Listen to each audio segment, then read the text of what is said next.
Hey Maggie, is this the taxi you booked? How far is the ride going to be? Lizelle! Yes! I'm so excited. It's about a 30-minute ride. Finally, we're going to the student house.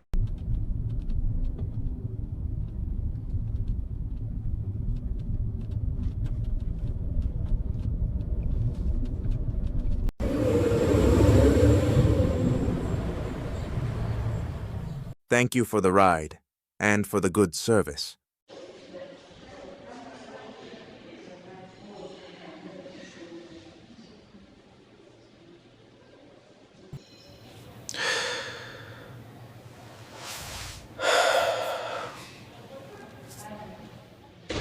Excuse me. What are you doing here? It's not visiting hours yet. I'm sorry, doctor.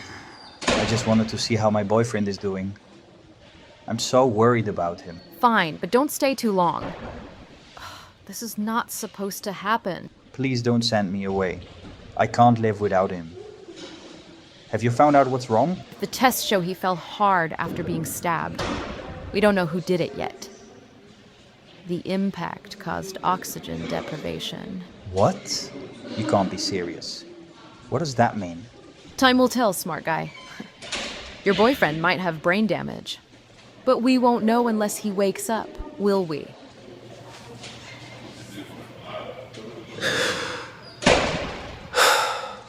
Hi there. You must be new here. I'm Vittorio Toscano. Welcome. Are you also moving into the student house? What will you be studying, if I may ask? Ciao, Vittorio. It's lovely to meet you. I'm Isabella Moretti. I come from Italy too, and yes, I'm moving in here as well. I'll be studying psychology. It feels like a new beginning. Isabella? That's incredible. My mother's name was Isabella too. What a coincidence. And to think we're both from Italy. Truly a small world. I'm very glad you're joining us here. It's wonderful to meet someone with such a passion for learning. Grazie, Vittorio. Thank you for your kind words. It means a lot. I'm really excited to start this journey, to learn, to grow, and to meet new people. You're actually the first person I've met here, and it already feels like a good sign. I couldn't agree more. It's inspiring to see someone following their heart. How about we go inside?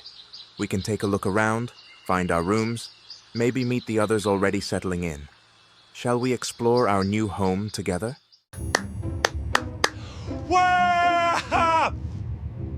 Come on, Leon. Calm down, mate. We're in first class, remember? I'm already nervous enough. I don't even know what's waiting for us when we arrive. How can you be so loud? Oh, Felix, come on. Relax, man. Get alive. There's nothing better than being happy, right? Lighten up, laugh a bit. It's a new adventure. Time for a little fun. Yeah, you're right, I know. But still, what if people think we're weird? I don't even know what the new place looks like, or the others we'll meet. I overthink things, I guess. Felix, man, you think way too much. Stop worrying. Clear your head, breathe, and just be yourself. Come on. Do something silly with me. Loosen up. All right, fine. You win. Maybe you're right. Maybe I should just stop thinking and join in your madness. But don't expect me to dance in the aisle, okay? Deal.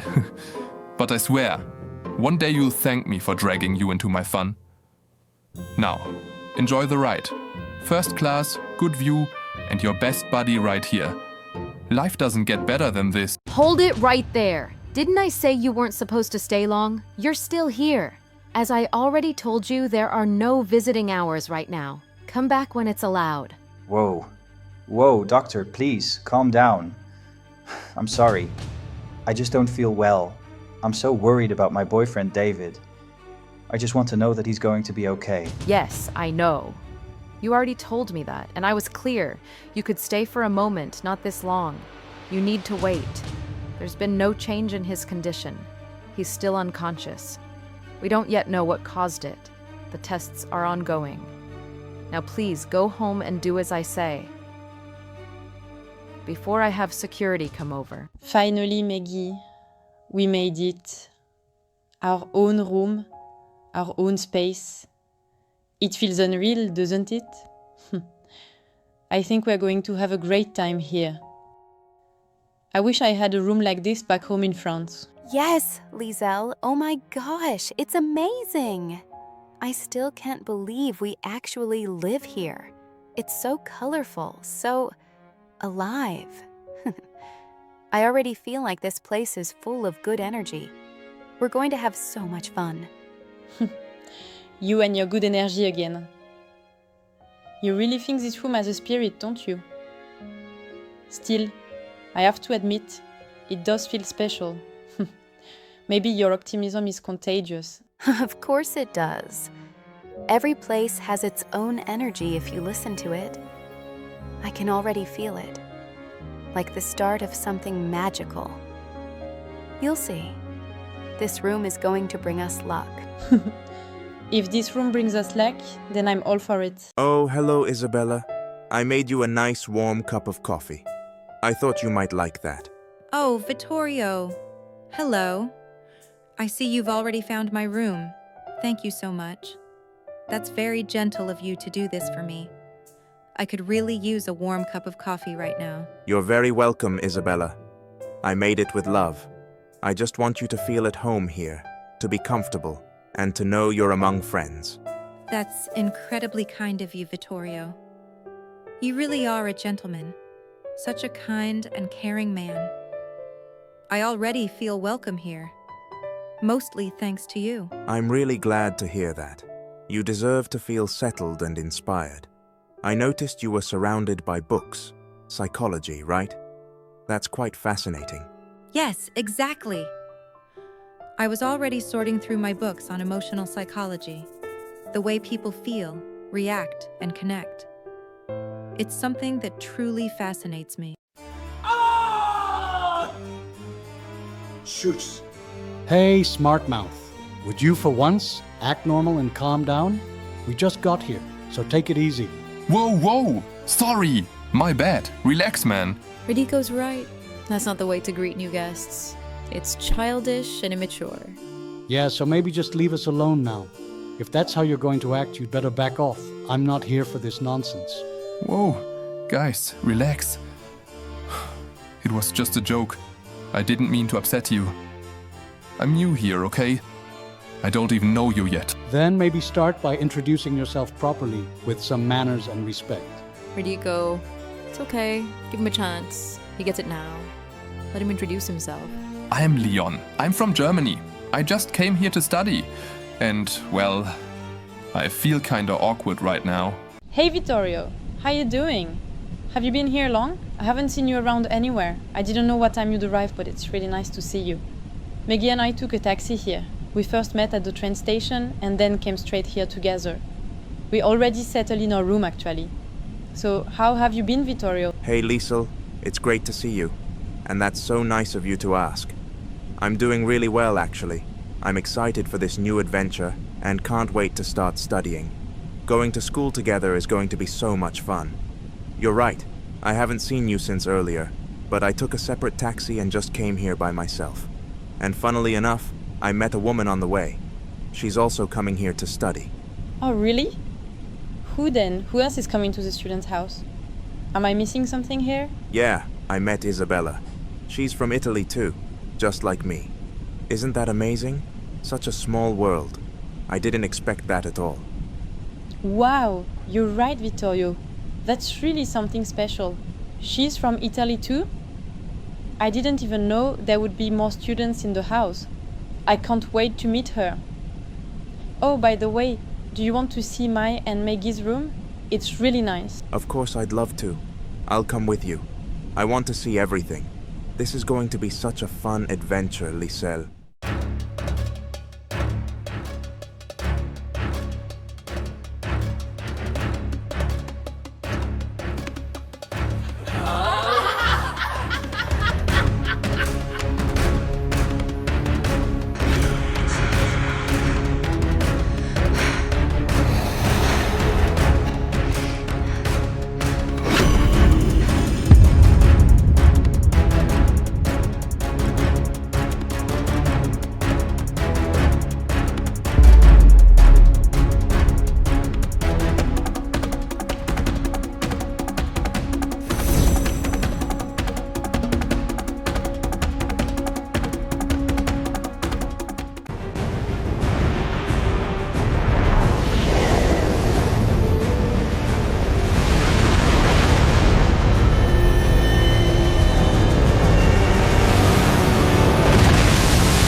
Hey! Are you okay, Sable? You look really scared. What happened? Is something wrong? You're trembling. Oh, Lisel, you have no idea. I just saw something terrifying. I can't even process what happened. But I swear, there's something very wrong with this house. Something's not right, Lisel. Oh, Sable, calm down. You're probably just not feeling well. Maybe you bumped your head or something and didn't notice. Maybe you're just a bit sick, that's all. There's nothing wrong with this house. This is the house of daylight, our home. It's safe and warm. No, Lazel, no. There's something wrong here. I don't know what it is, but I'll find out. Even if you don't believe me, I'll prove it to you.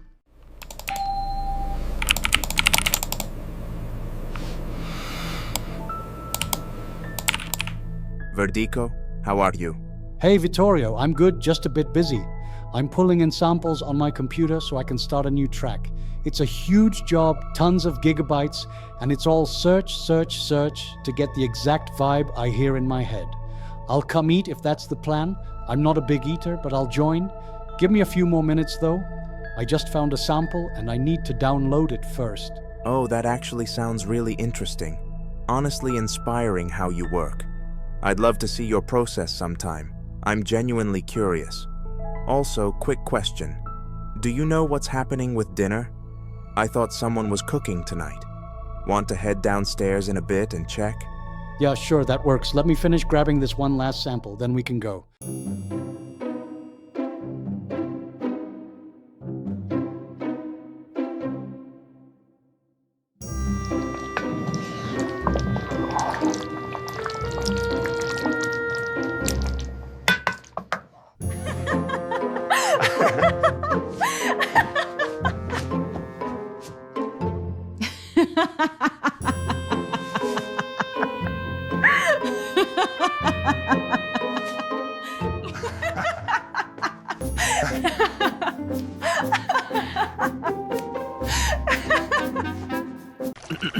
Oh, hello, miss.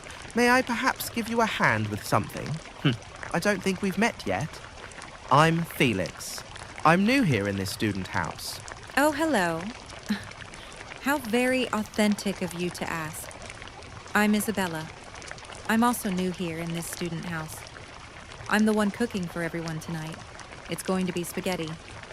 I hope you like that. Oh, sorry. I thought you were the housekeeper. My mistake. But yes, I definitely like spaghetti. That's all right, Felix. No, I'm not the housekeeper. We do have one, but she only comes once the school term starts. Tomorrow's our first school day, if I remember correctly.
Who is this? Hey! Who do you think you are? Don't you dare yell at me! Oh, come on, Sheila. You know exactly who I am. Don't act surprised now. It's me, Ghosty. No need to raise your voice at me. Oh, Ghosty. I'm so sorry. Next time, just call me normally, okay? Don't yell at me like that. You know I can't stand it when you shout. Now, why are you calling me? I called because you need to move faster. This is not the time to get comfortable. That girl, Sable Ward, she's more dangerous than she looks. David, my love, please, wake up. I can't take this anymore. I cannot live without you. I haven't ate anything for days. I'm so depressed. Please, David, baby, can you hear me?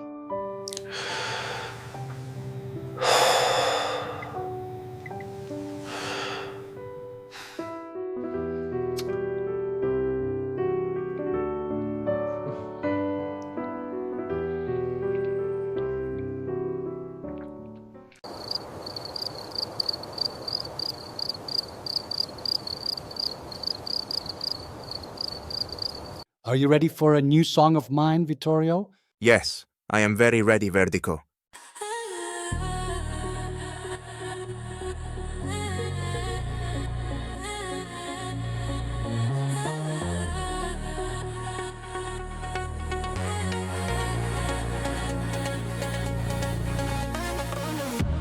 Sun drops low on the water's edge. Shadows stretch where the secrets wait. We're chasing time like it owes us more.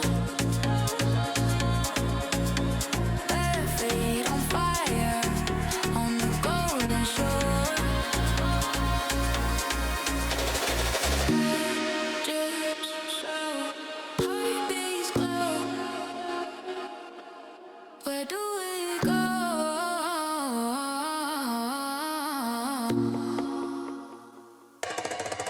In the afternoon, where the world turns blue, we move like waves, like we're born brand new. In the afternoon.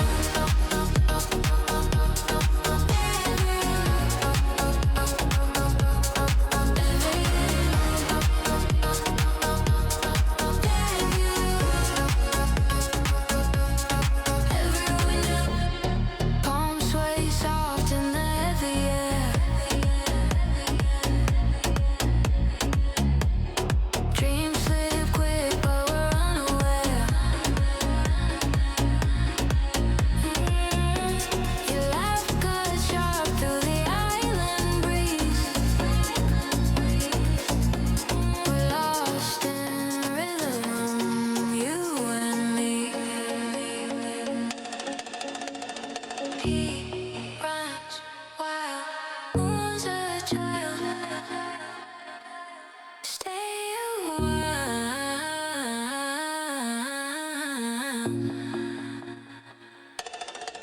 In the afternoon,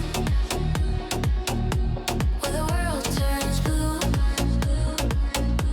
we move like waves, like we're born brand new. In the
Vittorio, look at you.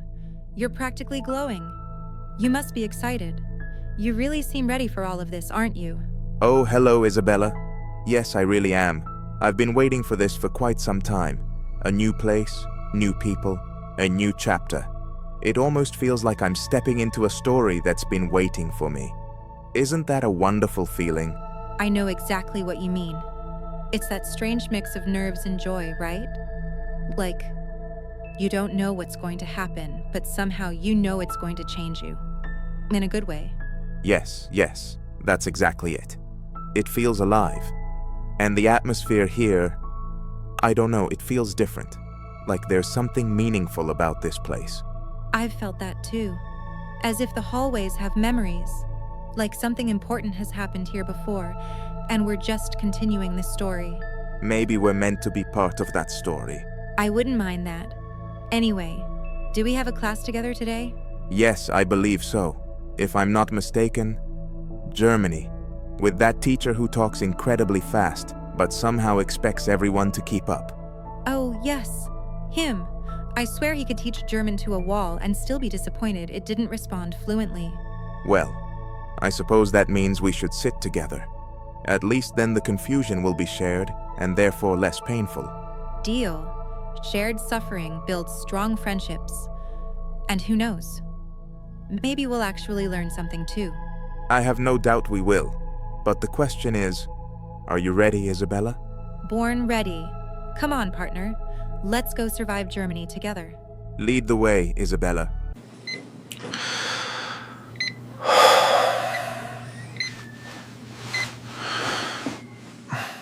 Oh my God.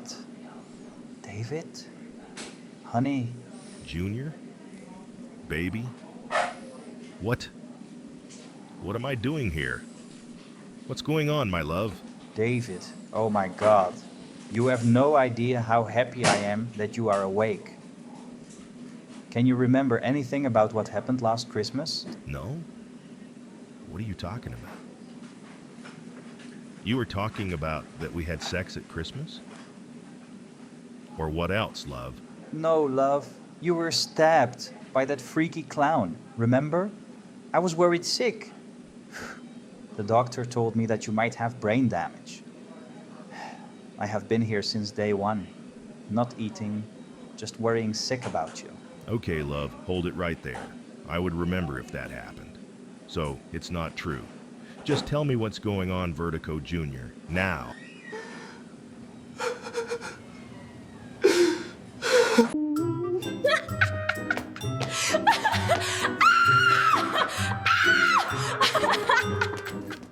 What on earth are you two doing? Dancing in the hallway? Classic Liesel and Maggie, always turning the corridor into a stage. Oh, come on, Vertigo. It's a beautiful day full of sunlight and new adventures. You can't just walk by without feeling the joy. Exactly. Why don't you join us for once, Verdico? You always look so serious. A little dancing won't hurt you. No, thank you. I'll pass this time. I'd rather keep my dignity intact if you don't mind. Your loss. Anyway, see you in German class later. Don't be late, Mr. Too Cool to Dance.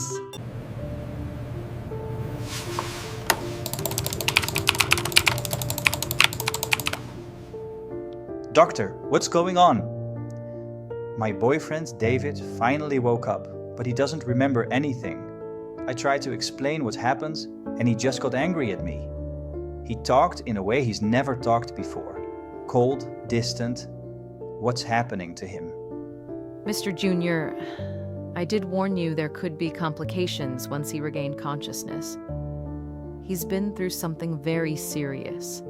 If he can't remember what happened, that in itself tells us something. It means his mind is trying to protect him from whatever caused the trauma. You have to give him space, even if it's hard. But doctor, please, what does that mean? If he can't remember, doesn't that mean something is seriously wrong with him? He was unconscious for so long. I'm scared. He's not the same person I knew. I understand your concern. But at this point, we can't point our finger and say this is the cause. We can't make assumptions either. What we're doing now is observing him very closely. how he behaves, how he responds to people, how he adjusts to daily life again. We tested his mobility this morning, and unfortunately, he's not yet able to walk. His body needs more time to recover. For now, he'll need a wheelchair. It's temporary, but it's important that we let his body and mind reconnect gradually. So, he'll walk again? You're sure? Yes, I'm confident he will. But when that time comes, it'll also be the moment we start to truly observe him, his reactions, his memory, his emotions. We'll see what he remembers and how he interacts with you, with himself, with his surroundings. Only then can we move forward with deeper tests and scans to understand what's really going on. I see. I just don't know how to deal with it, Doctor. I thought everything would be fine when he woke up, but now I feel like I've lost him in another way.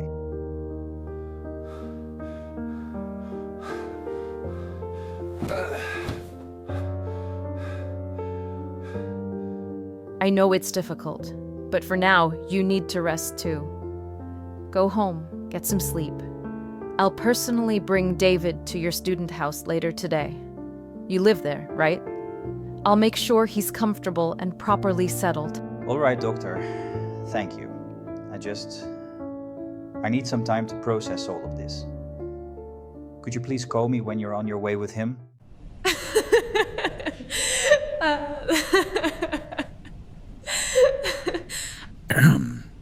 Good afternoon, students. Since you're all new here, I'm quite curious. What do you already know about Germany? Can any of you speak a little German yet? Don't be shy. I'd love to hear it. Oh, monsieur, I come from France, but I think I can try. Guten Tag. Je m'appelle Lisel. Und ich liebe le baguette. Nein, das Pain. Was that good? Oh, Lisel, that sounded a bit like a French-German fusion. But hey, good attempt. It's actually amazing that you tried. You're braver than most people on their first day. I actually know quite a lot about Germany. The country has such a deep history, from art, music, to the reunification after the Berlin Wall fell. I find it fascinating how much resilience the people have. Deutschland hat eine wunderschöne Kultur und eine starke Identität. Ich finde es sehr inspirierend, wie die Menschen dort zusammenhalten. See? I told you. I've been practicing. All right, I admit, I know quite a bit too, but honestly, I still find it strange that we have to study this. I mean, we're all in different programs, right? I'm studying something completely unrelated. Sometimes it feels like these general classes don't really add anything to what we're actually supposed to learn. But, well, I'll keep an open mind. Maybe I'll surprise myself. Ich liebe die deutsche Sprache. Sie ist präzise, poetisch und voller Ausdruck. Wenn man Deutsch spricht, spürt man die Geschichte in jedem Wort. I suppose that counts as a decent answer, right? Wow, Vittorio. That was incredible. You're really good at this. I'm genuinely impressed. You know, Professor, I've been thinking. I'm actually curious about how psychology works in Germany. The structure, the ethics, the approach to human behavior. It's fascinating. I think understanding the cultural mindset might help us understand the language on a deeper level. Don't you think? Class, this is not France, and this is definitely not a psychology seminar. We're here to learn the German language, not to analyze the German mind. Now, open your textbooks, everyone. Page 21, please. Oh, hello everyone. Did I miss the class? I'm late, I know. I'm really sorry. Oh my God, Junior! Yes! How great that you're finally here! Come on, sit next to me. We're just starting to learn German together. This is going to be so much fun. Oh, Junior. How nice that you came. Really. We were just about to begin. You're right on time. You didn't miss anything important yet. Hey, my son. Finally decided to show up, huh? Took you long enough. Come on, time for a little bit of German. Who knows what we'll all learn in the next few lessons, right? Maybe we'll even end up speaking better than the teacher. Oh, hello, Junior. Glad you finally made it. You know, this lesson, this whole course actually, it's something I truly appreciate. It feels like a new beginning, a chance to learn not just a language, but a culture, a rhythm of thought. And now that you're here, Junior, I'm even happier. Having the son of Vertigo in our group makes this class feel complete. Why the hell am I sitting in this wheelchair? What happened to me? Where even am I? This place. This isn't my home. I should be at home with Junior. We were together at Christmas. Everything was fine then. Why am I in this old creepy house? What's going on, Sheila? Tell me. Come on, David, spare me the act. You're in the student mansion. You chose this, remember? You wanted to help your sweet little boyfriend Junior start his study. What was it again? Oh, right, nursing and care. And you brilliant paramedic to be, set it all up yourself. So don't play dumb with me, especially not with me. I have to watch you for a while, keep track of your behavior, your health, because honestly, I still don't know what's wrong with you. But trust me, David, I will find out. And if you really want to get out of that wheelchair, then just stand up and walk. Stop crying about it, unless you'd rather fall flat on your face again. You're unbelievable. You think you can just talk to me like that? You think this is funny, don't you? You did this to me, Sheila. Don't deny it. I wouldn't even be in this damn chair if it wasn't for you and your twisted experiments or whatever the hell you've been doing here. Now listen to me. I want to see Junior. Right now. You hear me? Right now. Because if you keep me here 1 second longer, if you keep playing your sick little games, so help me, I swear I'll... Careful now, David. You're crossing a line you really don't want to cross. No one talks to me like that.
Come on, Junior, baby. I'm done with this shower, okay? You helped me wash. I appreciate that. But please, just grab my wheelchair. I just want to go to the living room or something. I don't want to stay here any longer. I already feel miserable enough not being able to walk on my own. And when are you finally going to tell me the truth about what happened? Because that Dr. Sheila, she won't tell me either. And I don't like her. David, please, sweetheart, just stay here a little longer. Try to relax. I know I've already helped you wash, but you're still so tense, so angry. I know it's a horrible situation. I know how frustrated you are, but you'll get through this. I promise. And about the truth, I've tried to tell you before, but every time I start, you get mad at me. Damn it, babe. Stop avoiding it and just say what happened. I wasn't stabbed. That's not what happened. Tell me what really happened, because I'm starting to lose it here. David, I'm really trying to help you. But I don't understand where all this anger is coming from. Why are you so mad at me? I just want to take care of you. I love you, David. I love you too, Junior. I really do. I don't know what to say anymore. Get out. I don't feel like talking, Verdigo. Whoa, Sable, you don't have to talk to me like that. What the hell is going on? You haven't been to school. You've barely left this room for days. And your hair, why is it white? What happened to you? I told Lisel that I felt something strange in this house, that something was wrong. I promised her I would get to the bottom of it, and I will. But it's getting too much, Verdigo, and I don't want anyone interfering. Not you, not anyone. I'll find out what's haunting this place, what's watching us. Because something isn't right here. Sable, come on. You have to stop this. Using that much magic, dark magic, it's not safe. Is that why your hair turned white? Is that it? Because if it is, you have to stop now. It's changing you, Sable. This kind of energy, dealing with entities, corruption, possession, whatever it is, it will consume you if you keep pushing. Stay out of it, Verdigo. This is exactly why I didn't want anyone to know what I'm doing. You think I don't understand the risks? You think I haven't seen what this kind of magic can do? I know, and that's why I have to continue, because no one else will. Now go. Leave me alone. You're scaring me, Sable. This isn't you. Maybe not anymore.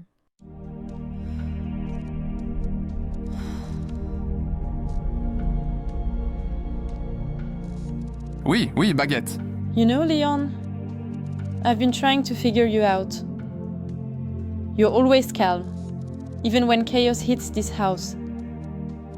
Everyone else panics, but not you. It's like you've seen worse. Tell me something. Where do you come from? Germany.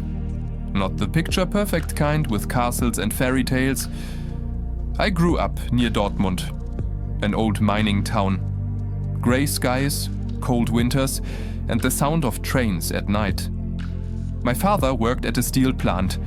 He'd come home every evening covered in dust, but still find the energy to tell me stories. My mother taught literature. She believed every scar has a story. I think that's where I learned to look for meaning in everything, even in pain. That explains a lot. You carry yourself like someone who's had to rebuild, not just live. I'm from Paris, the city of beauty, chaos, and contradictions. My parents owned a tiny antique shop in Montmartre. I spent my childhood surrounded by clocks that didn't tick and mirrors that never reflected the same twice. Every object felt haunted, like it had seen too much. That's probably why I ended up here, in this cursed place. I can't resist history that refuses to die. So you traded Paris for this madhouse because of your curiosity? That's brave. Or insane. I'm not sure which yet. Maybe both. But I think curiosity keeps us alive. And you. You don't fool me, Leon. You didn't come here just to study architecture like you told everyone. There's something else, isn't there? Something you left behind in Germany. Then maybe that's why we understand each other. Two people looking for truth in the dark. Or maybe we're just lost souls, pretending the darkness feels like home. If that's true, Liesel, at least we're lost together. David, I don't like how things have been between us lately. I'm doing everything I can to help you heal, to take care of you, to be there for you. I love you so much, more than I can ever explain.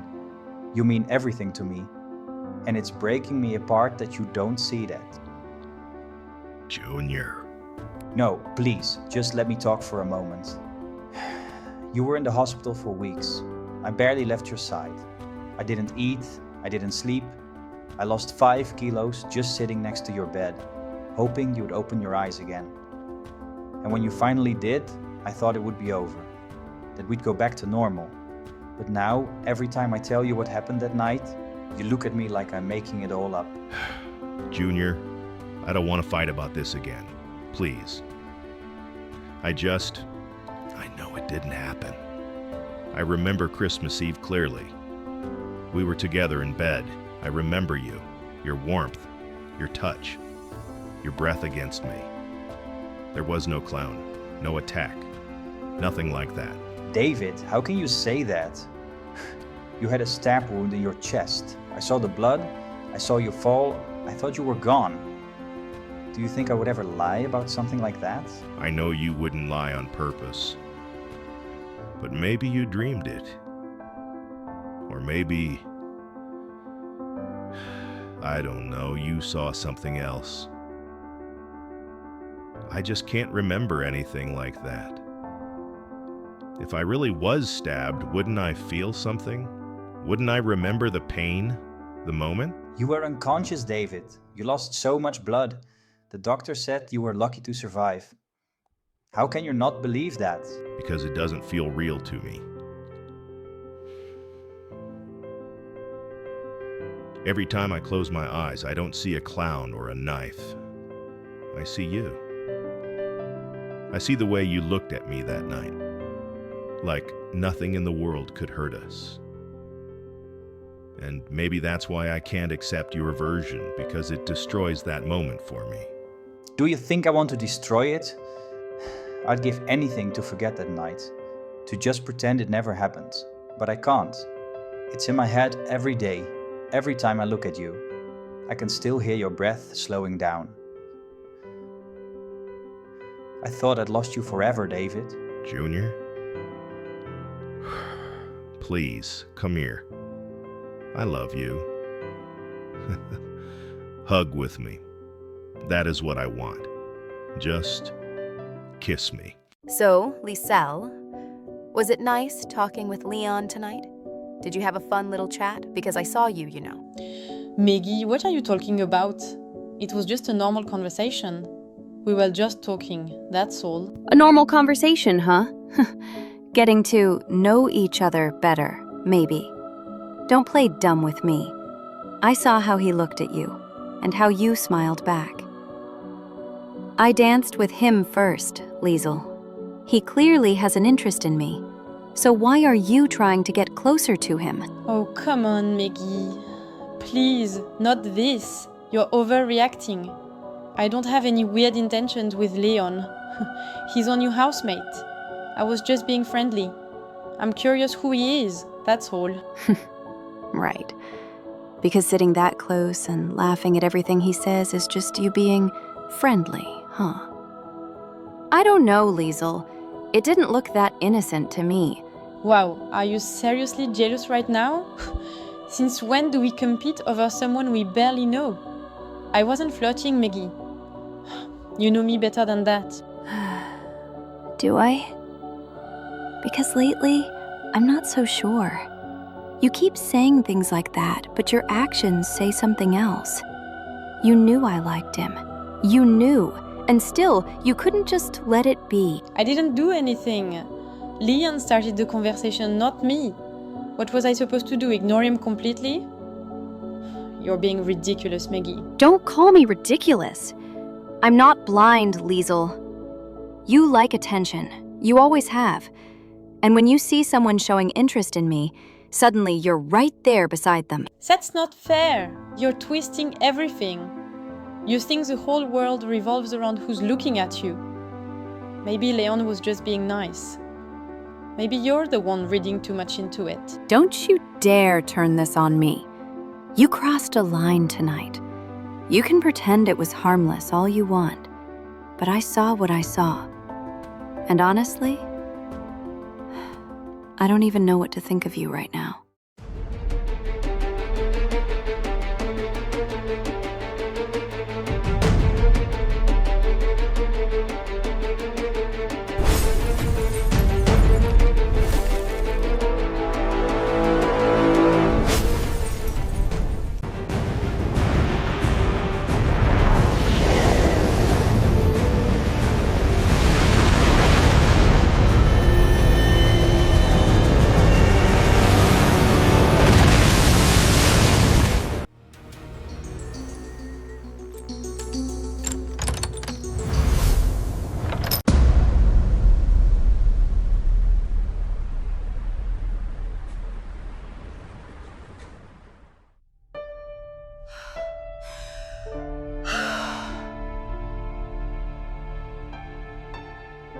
Maggie, seriously?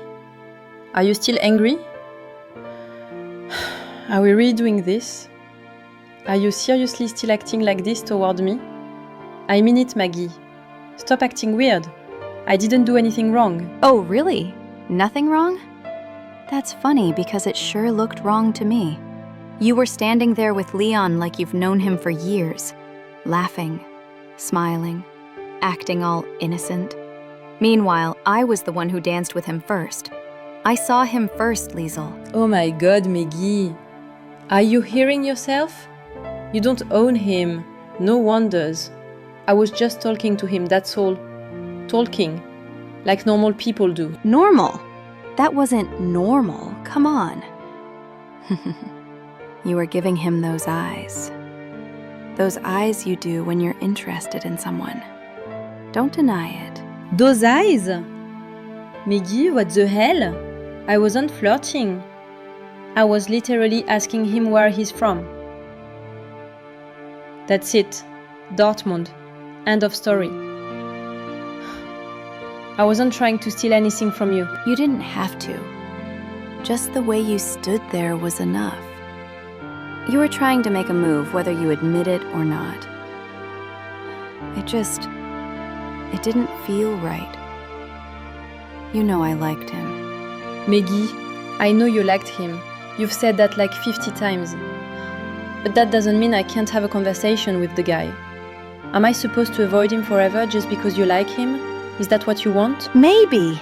Maybe I did want that. Friends respect each other's feelings, Liesel. And you didn't respect mine. No, Maggie. Respect goes both ways. And you're not respecting me right now. You're accusing me of things I haven't done. You're dragging me into some imaginary love triangle that you created in your head. Not me. Imaginary? That's what you call it? So I just imagined you leaning in, smiling, touching his arm. I imagined that? Yes! Because I didn't touch him! I literally stood there with my hands behind my back because I know how you are with this stuff. What more do you want from me, Maggie? Should I sign a contract that says, I, Liesel, swear not to talk to any boy Maggie likes? Seriously? I knew it. I knew this house was hiding something. Every whisper in the walls, every shadow that didn't belong. My intuition was screaming at me. And now look at this. An attic sealed for decades. A book filled with symbols older than anything in daylight. This isn't just a secret. This is a warning.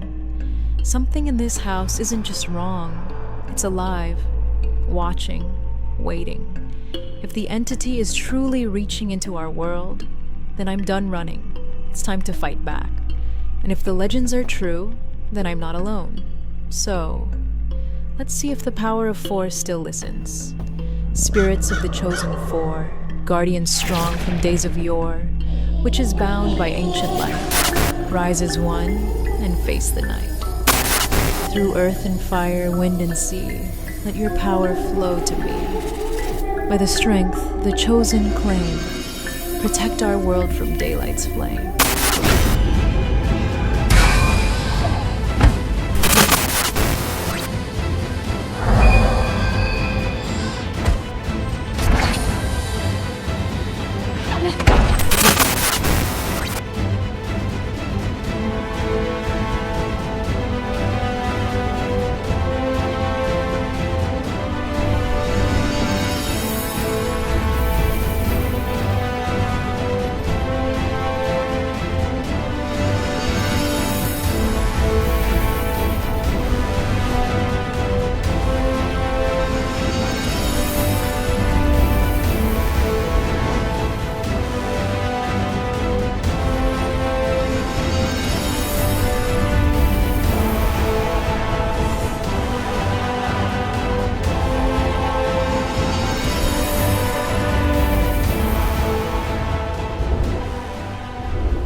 Hey man, are you alright? You were on the ground a minute ago. I helped you up, but you still look a little out of it. I don't know what happened. I feel weird, dizzy. Everything is kind of blurry. Where am I? You're on Main Street. You collapsed right over there. Do you remember anything? Not really. I think I blacked out. I was looking for someone. My boyfriend, David. Do you know where he is? Ah, boyfriend, huh? Damn. Shame. Of course you are taken. But no, I don't know any David. Are you sure he was with you? Yeah. At least, I think so. I can't remember clearly. Something happened. I need to find him. I need to go home. Easy, easy. Don't push yourself. You're still pale. Look, do you know your address or where you were heading? My student house. I live in a big place with other people.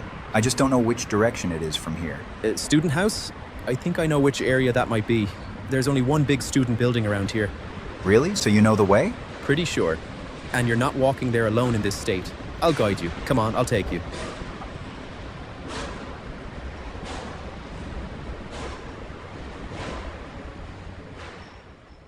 Hey, Verdico, look at me. What happened just now? You look pale. You weren't responding for a moment. I thought you were going to collapse. Did something hit you? Did you feel dizzy? Please tell me what's going on. I don't know. I honestly have no idea what just happened. Everything went blurry for a second. It felt like the whole room shifted, like something pulled me out of myself. I don't remember falling. I don't remember anything. Are you sure you're okay? Did you eat? Did you sleep? You don't look like someone who just got dizzy. You look like you saw something. Or like something happened to you. That's the thing. I don't know. One moment I was standing here and the next, it was like my brain shut off, like something grabbed me and then let go. I've never felt anything like it. Do you feel it now? Any pain? Pressure? Anything strange? Just tell me, Verdico. I'm seriously worried. No pain, just confusion. And this weird feeling in my chest, like something was there and then vanished. That's all I can explain. I don't know what's wrong with me. All right. Then don't move too fast. Stay with me. We'll figure this out together. Just don't scare me like that again, okay? Miggy. What? Wait, what just happened? I was on the floor. I don't even remember falling. My head is spinning. Yeah, I saw you go down. You scared the hell out of me, Liesel. I thought something was seriously wrong. Well, something is wrong. I don't know what hit me. Everything just went dark, and when I woke up, you were hovering over me like you weren't sure whether to help me or yell at me. I did help you. Don't twist it. I'm still upset, okay? About everything that happened before this. Maggie, are we really going back to that? I told you already, I did nothing with Leon. We were just talking. You walked in and assumed the worst. Because it looked like something. And don't act like you don't know how it felt. I was standing right there dancing with him when we arrived. Then suddenly, you're the one having deep conversations alone with him the next day. It wasn't a deep conversation, Maggie. He asked where the kitchen was. That's it. I can't control how he looks at people. Oh, so now he finds you interesting? All right, Junior. Sweetheart. Are you finally ready to explain who that man was? The one who brought you here? Who is he? What did the two of you do together? I want the truth. Now. No hesitating. David, I am telling you the truth. I was out in the city because I wanted to buy something for you. A gift. And then, I don't know, something hit me. I got dizzy, the world just dropped. I collapsed right there on the street. That man, he helped me back up. I didn't even know where I was. I didn't know what was happening. He guided me back here because I was completely lost. You expect me to believe that? Really? Why is it always some handsome stranger who ends up helping you? Why is it always someone like that taking care of you when you're supposedly on the ground somewhere? Junior, come on. I'm not stupid. Wow. So what do you believe then? Tell me. Because every time I say something, you twist it into something else. Even when I try to explain what happened to you, why you ended up in the hospital, why you're sitting in that wheelchair right now, you didn't believe me either. That is not the same thing. Oh, really? Then why don't you ask Lisel, or Meggie, or Vittorio, or Verdico? Ask any of them. They'll all tell you the exact same thing I am telling you, because it's the truth, David. I'm not lying to you. No, that's not true. Try again. Tell me the real truth. This is the real truth. Liar. Tell me the truth, Junior. David, I am telling you the truth. That is not true. Tell it now.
Hey, can I ask you something? I don't want to make a big deal out of it, but are you feeling okay lately? I mean, have you noticed anything strange with yourself? Anything at all? Strange? No, not really. I'm fine. Why? What are you talking about? Nothing specific. I just thought maybe something happened or you felt something off.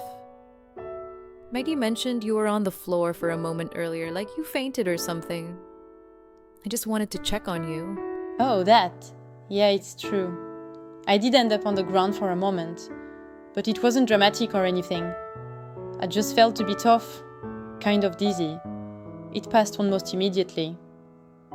I honestly don't know why it happened. I didn't think it was something worth worrying about. Okay, but you haven't noticed anything weird since then? No headaches, no strange feelings, no deja vu, nothing out of the ordinary. No, Sable. Really. I'm good, I promise. If something was wrong, I'd tell you. I'm not hiding anything. Alright, I believe you. I'm just making sure because I care. And with everything going on lately, you can never be too careful. Yeah, speaking of everything going on, Maggie and I are kind of fighting. Apparently, she thinks I'm not supposed to talk to Leon because she talked to him first or saw him first or whatever. And now she's acting like I crossed some kind of line. It's ridiculous. I can't even look at him without her staring holes into me. Oh, Liesl, I'm really sorry. That sounds awful. You don't deserve that at all. You're allowed to talk to whoever you want. Maggie shouldn't claim people like that. It must be really frustrating. It is! She's making it way bigger than it is, and I don't even know why. Leon and I were just having a normal conversation, nothing more. And suddenly she's mad at me for stealing her moment. It's so childish. I get it. And honestly, it sounds like Maggie's projecting her own insecurities onto you. You didn't do anything wrong. She'll probably calm down eventually, but until then, don't let her make you feel guilty. You didn't deserve any of that. Thanks. It actually helps to hear that. I've been overthinking it, wondering if I really did something wrong. But, yeah, maybe you're right. I'm always here for you, okay? And if you ever feel weird again, physically or emotionally, tell me. No judgment, just support. I know. And I appreciate it, really. Junior? Hey, I need to talk to you. And this time, I'm not here to argue or to blame you for anything. I'm here to apologize. I finally believe you. All of it. What happened on Christmas, the clown, the stabbing, It wasn't some twisted fantasy or something I misunderstood. Something really did happen. And I know now it wasn't just sex between us. There was something darker, something real. And I can't believe I doubted you for so long. David, you don't have to. No, I do. I can't remember everything, and that's killing me. My mind is just blank in places, like someone erased whole parts of that night. But the pieces I do remember match your story. And after what just happened, after seeing that magic come out of you, I know now that you weren't lying. You didn't attack me. You didn't manipulate me. You didn't do anything wrong. You were hurt. You fell on the street. That guy helped you home because you were in danger. And I didn't believe a word of it. That's on me. David, thank you. You don't know how much it means to finally hear that. I felt like I was losing you over something I couldn't explain. And the magic, I swear to you, I had no idea. I didn't know I could do anything like that. It scared me too. I don't understand where it came from, or why it happened, or what it means. I've never done anything like that in my life. I know. And that's the part that hit me the hardest. You looked just as terrified as I was. And I should have seen that from the beginning. Instead, I pushed you away. Junior, I hurt you. I crossed your boundaries, ignored your feelings, made you doubt yourself. And I kept blaming you for things that weren't your fault. I broke your heart, and I hate myself for that. I'm so sorry, really. I mean it. David, look at me. I'm not angry anymore. I was hurt, yes, deeply. But hearing you say all this, it brings me so much relief. I don't blame you. How could you have known? None of this makes sense, not even to me. But I never wanted to lose you. Even when you pushed me away, I still cared. I still hoped you would believe me one day. Well, I do. I believe you. I trust you. And I swear I'll never treat you like that again. We'll figure this magic thing out together, whatever it is. And you won't go through it alone. Thank you. That means everything to me. And I love you, David. I really do. I love you too, Junior. More than I've ever said out loud. And I'm not running from you anymore. Not from the truth. And not from us.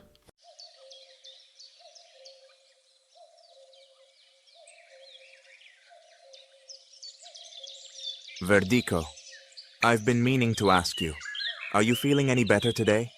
I saw you earlier, the way you were holding your head, and honestly, you gave me a scare. Do you remember anything yet? Do you know what happened to you? You were just lying there on the ground, completely still. And that's not something that just happens. I wish I had an answer, Vittorio. I've been thinking about it non-stop since it happened. But every time I try to piece it together, it slips away from me. It's like smoke. I reach for it and it disappears in my hands. All I remember is this pressure, a kind of pull, and then nothing but darkness. And the strange part is, it didn't feel natural. It felt magical almost. But I don't even know what magic is supposed to feel like, so maybe I'm just imagining things. No, you're not imagining anything. Magic has a way of leaving traces in the body. Not wounds, not marks, but sensations. A heaviness behind the eyes, a sudden shift in consciousness, a moment stolen from time. What you described, that is exactly how it feels when something beyond the natural world touches you. You may not remember the moment, but your spirit does. And that's why it feels strange to you. That actually makes sense. It's strange, though. I've never believed in magic the way others do. I always thought it belonged to stories, legends, or the past. But now something happened to me, Vittorio. I can feel it in my bones. like a current running under my skin, and I don't know if it's a warning or a gift. Sometimes the line between warning and gift is thin. Magic doesn't always appear to those who want it. Sometimes it chooses those who need it, or those who are standing at a crossroads, even if they don't realize it yet. Your fall wasn't random. There was purpose in it. And when the world shifts around you like that, it's usually a sign that something within you is awakening.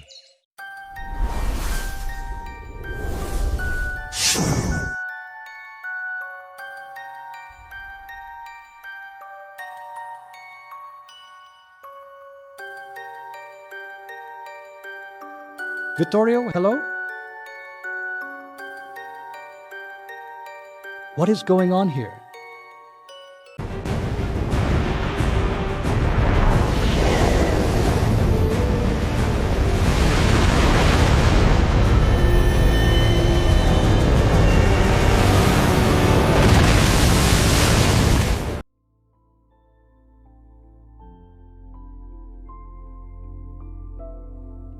Miggy, we really need to fix this now. This whole argument about Leon makes no sense. It's not helping either of us. It's only creating tension between us, and I don't want that. I don't like how we've been acting lately. This isn't who we are. I get what you're saying, Liesel. I do. But I still don't like that you were talking to Leon. It just doesn't sit right with me. And honestly, I want us to set some clear boundaries about it. Boundaries? Miggy, what kind of boundaries are you even talking about? Seriously, what does this even solve? Nothing happened. It was literally just a conversation. Let it go. There's nothing to be upset about. You know what? I'm done talking about this. I don't want to fight anymore. Let's just drop it. Fine, Miggy. If you're really dropping it, actually dropping it, then I'm fine with that too. Hey, Dad, you will never believe this. David and I...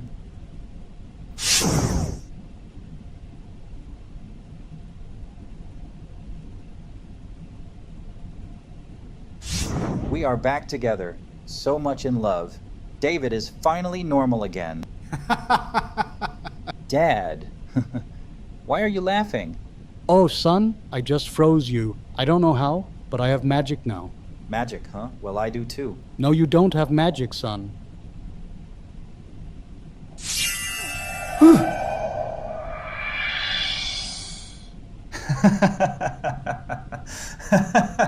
I'm really relieved things are finally calm again. The tension with Miggy was exhausting, and I didn't want it to become something bigger. I told her the truth, that nothing happened between us. We only talked. And honestly, I'm glad she accepted that. It means a lot to me that things are normal again. I'm glad too. I never wanted to be the reason you two argued. But I have to admit something. I enjoyed talking with you. Maybe a little too much. You have this way of making everything feel lighter. When you walk into a room, it's like the whole place gets warmer. That's really kind of you to say. I didn't know you felt that way. I just enjoy talking with you too. You always seem so relaxed, even when everything around us is chaotic. It's nice. It feels easy with you. Maybe that's why Maggie reacted the way she did. She noticed the connection before we did. And honestly, I can't blame her. You're impossible not to notice. The way you smile, the way you carry yourself, it's distracting in the best possible way. I didn't realize I was distracting to you. That's unexpected. But maybe it's not a bad thing. I like being around you, Leon. Even if it did cause a bit of drama. Then maybe we shouldn't avoid it. Maybe we just let things happen naturally. You and me. Just seeing where this goes. No pressure, no drama. Just us, talking more, spending time together. I'd like that. I think I'd like that too. Maybe it really is that simple. I needed a moment to breathe. And somehow I ended up here. Felix, can I talk to you? I really need to let some things out. Of course you can. Talk to me. You know I'm always here for you. What's going on in that head of yours?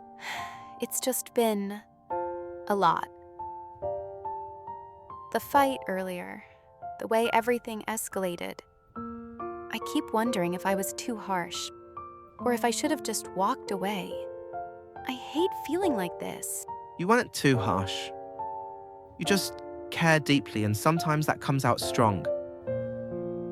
Honestly, that's one of the things I admire about you. You speak from your heart. You admire that? Most people say it makes me too intense. Intense doesn't scare me. It means you're real. And I like real. More than you know. You're really good at saying the right thing at the right time. It's kind of unfair. Makes me feel understood. Too understood. Maybe that's because we're more alike than you think.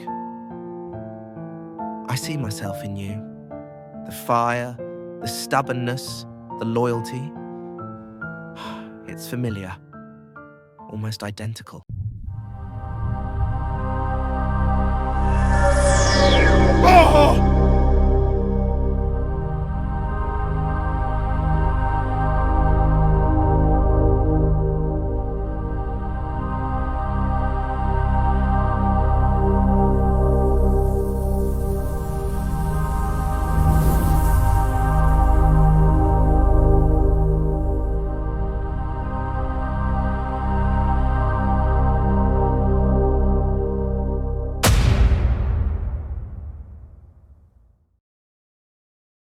I've been replaying last night over and over in my head.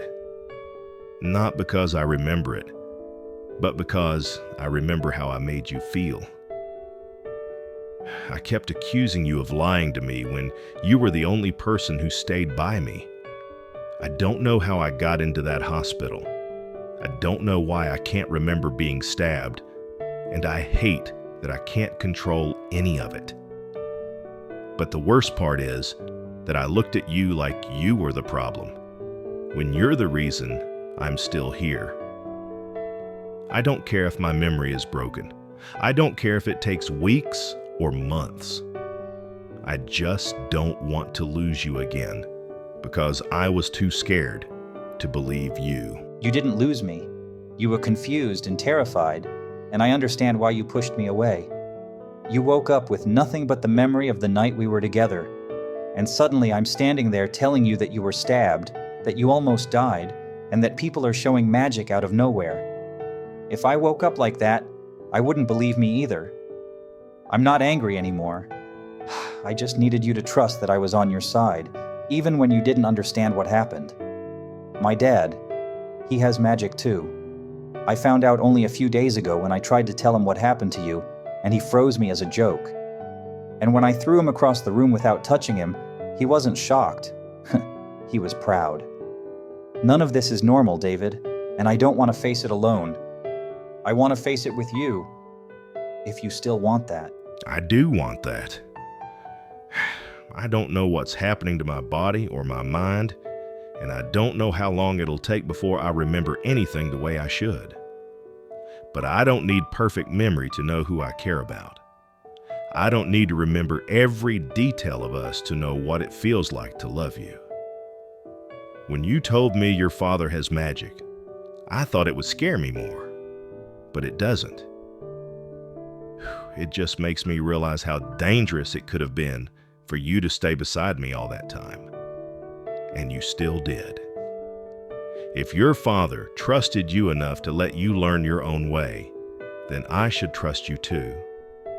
Not because I understand everything, but because you've never given me a reason to doubt who you are.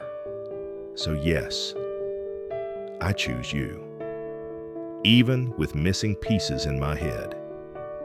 I choose you because the part of me that remembers you still feels like home. You are trying to understand what this place is, but understanding won't help you. The ether isn't a world. It isn't heaven nor death. It is the space in between. where purpose chooses those who refuse to die, even when they should. If this is purpose, then I don't want it. I didn't survive to be dragged into something I can't control. I barely remember how I ended up here. I barely remember myself. Why should any of this choose me? Because survival without reason becomes dangerous. You survived with reason. You clung to life not for yourself, but for others. The entity could not claim your spirit, and neither could the realm of the dead. That makes you a fracture in the balance. A fracture must be shaped, or it will destroy more than it protects. What do you think I can protect? I don't even know what's happening to them. Junior, Sable, Verdico, Liesel, whatever power they have, it's out of control. They don't know how to use it. I don't know how to help them. I don't even know who I am to them anymore. That is precisely why you were chosen. They are chaos with purpose, but no direction. You are direction without chaos. You don't need their power to lead them. Your existence alone keeps them from being consumed by the ether. You stand on the border that they cross every time they use their gifts. So I'm a gatekeeper, a babysitter, a shield? You are their anchor. Without you, their powers would tear them apart. Telekinesis, foresight, time fractures, teleportation. Each one opens a wound in reality. They do not feel it, but we do. You will carry that pain for them, not to suffer, but to hold the world together when they break it.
Meg, there's something I have to be honest about.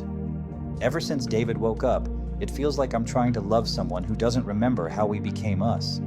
He smiles at me, but his eyes, they're searching for pieces that aren't there. And I want to give him space, I do, but I'm scared I'll lose him before he realizes how much he means to me. If someone truly feels you, Junior, memory doesn't erase that. Maybe he remembers less. Maybe he's confused. But feelings don't vanish because of an accident. He doesn't need to fall for you again. He just needs time to remember why he already did. But what if all he sees now is a guy constantly reminding him of something he can't recall? I don't want him to think I'm pushing him into something he doesn't want anymore. Love isn't about proving anything. You don't need to push him. You just need to be what you've always been to him. His peace, his comfort, his safe place. When he looks at you, he shouldn't hear explanations. He should feel you. So I just have to be myself? Even if that's the insecure, overly romantic, way too soft gay version of me? Exactly. You don't love halfway, Junior. You love like you're breathing. And if David finds that again, he might fall for you a second time. Not because he remembers, but because he feels it all over again.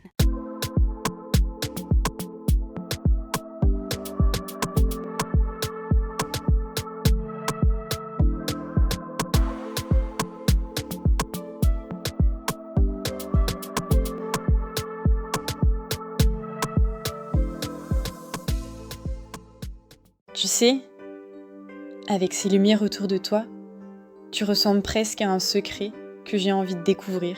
Wow. I have absolutely no idea what you said, but whatever it was, it sounded like you just stole the air out of the room. You look incredible, Lise. I mean, really incredible. Sparkly, classy. Like you walked straight out of a dream someone wishes they could remember. Maybe I did. Maybe I came out of your dream. Or maybe you're finally paying attention. Oh, I'm definitely paying attention. Trust me, it's hard not to. You have this presence. Like the lights are competing with you and losing. So you noticed me before tonight? Noticed you? Lise, I walked in and everything else turned into background noise. You were the highlight before the music even started. Is that so? Then maybe I should stay close, so you don't lose your highlight.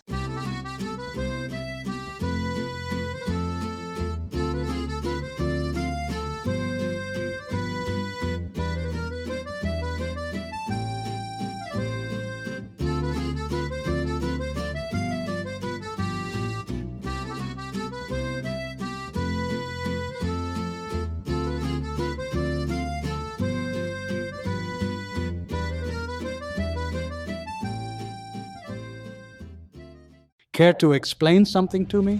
Because I'm starting to feel like a puppet in your little secret show.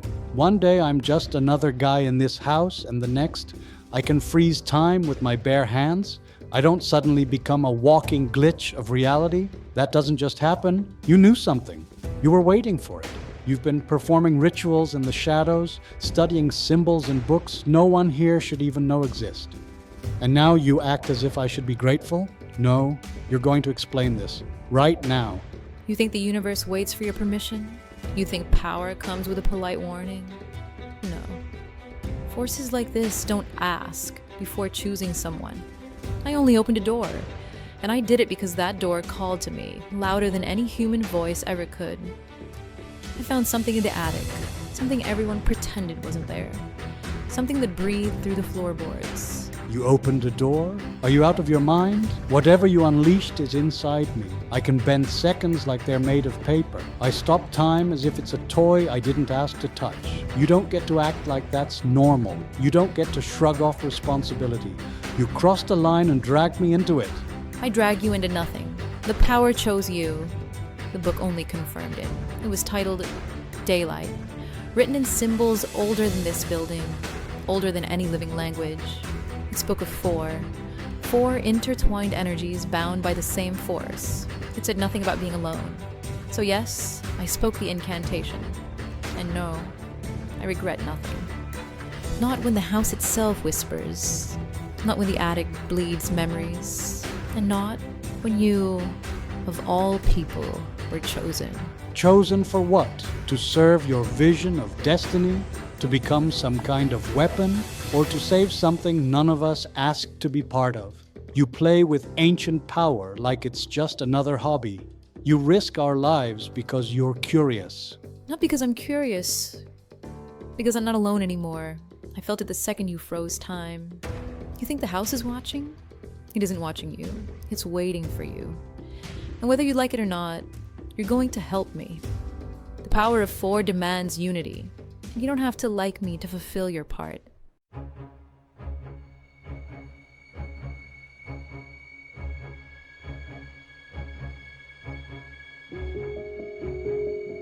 So this is where you dragged me? A rotting shack in the middle of nowhere? You told me we would watch them. You promised me we were going to stalk them inside that ridiculous student house. Not this. Why are we moving so fast? Why here? Why now? It makes no sense unless you're hiding something from me. Oh, Sheila, if only you understood how little time there is left. That house? That was our opportunity until someone ruined it. Sable Ward already unlocked the power of 4. They're not just survivors anymore. They're becoming something else. Something that doesn't belong in our world. Already? Seriously? So that gothic doll found the spell faster than you thought. You underestimated her, didn't you? If she awakened the magic of 4 survivors, that means she's smarter than you gave her credit for. You should have stopped her when you had the chance. Now, you're the one who has to chase them on their own playing field. I'm not worried. Magic doesn't make them stronger, it just makes them visible. If they think they can stand against the entity, they're mistaken. All we need to do is remove one piece from their little circle, and the rest of the power collapses. One kill, and everything crumbles. Then start with the one who awakened it. Sable Ward. Destroy the mind, destroy the magic. Without her, they'll break. And when they do, the entity will drag the rest of them into this world like sheep into slaughter. Oh, don't worry, Sheila. I'll carve through each of them one by one. But Sable, she gets the honor of being first. She's the spark, and I'm the one who puts out the fire.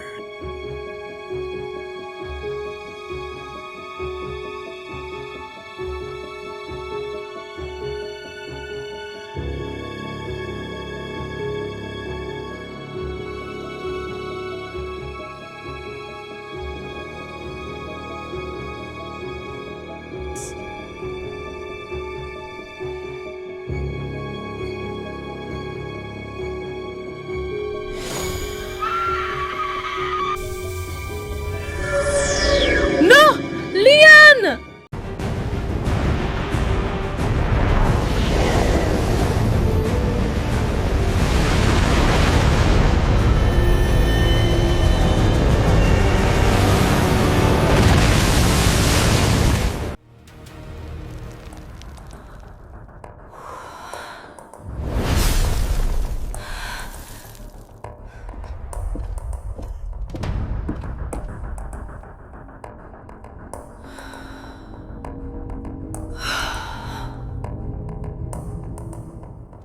What did you do to me?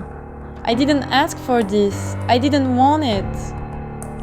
Vertigo told me you're the reason for all of this. That you gave us powers. Why? What gives you the right? Right? This isn't about permission. Magic doesn't wait for approval. It awakens where it's needed, not where it's desired. Needed by who?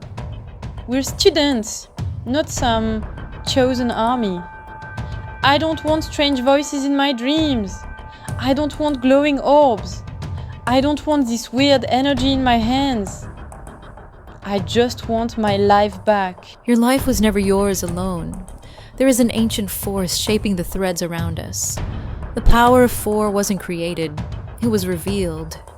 If I didn't speak the incantation, someone else eventually would. So you dragged us into this? Into danger we don't even understand? Danger is already here. You felt it. All of you have. Something watches. Something hunts. The entity doesn't wait for consent, Liso. It feeds on potential. We either stand unprepared, or we stand with power. I don't want to be chosen. No one wants to be chosen. Yet here you are.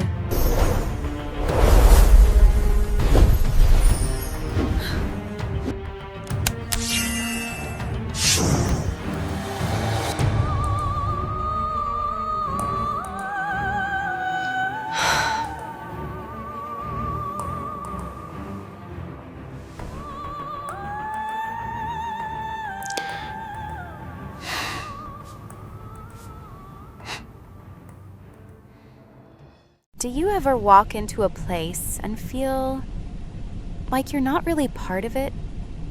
Everyone talks, laughs, moves around in their own rhythm, and you just stand there thinking you'll mess it up if you try to join in? I've always had that. People think I'm quiet because I'm shy, but it's more like I'm observing everything first, getting used to the chaos, waiting until I'm sure it's safe to come close. I've moved houses before, but I never had to live with so many strangers at once. And now I'm here, and everyone seems so connected already. It's weird trying to fit into something that's already moving without you. I get that more than you think. People assume I'm confident because I smile easily, or because I make jokes when things get awkward. But honestly, that's just strategy. I talk so there isn't silence, and you stay silent so you can breathe.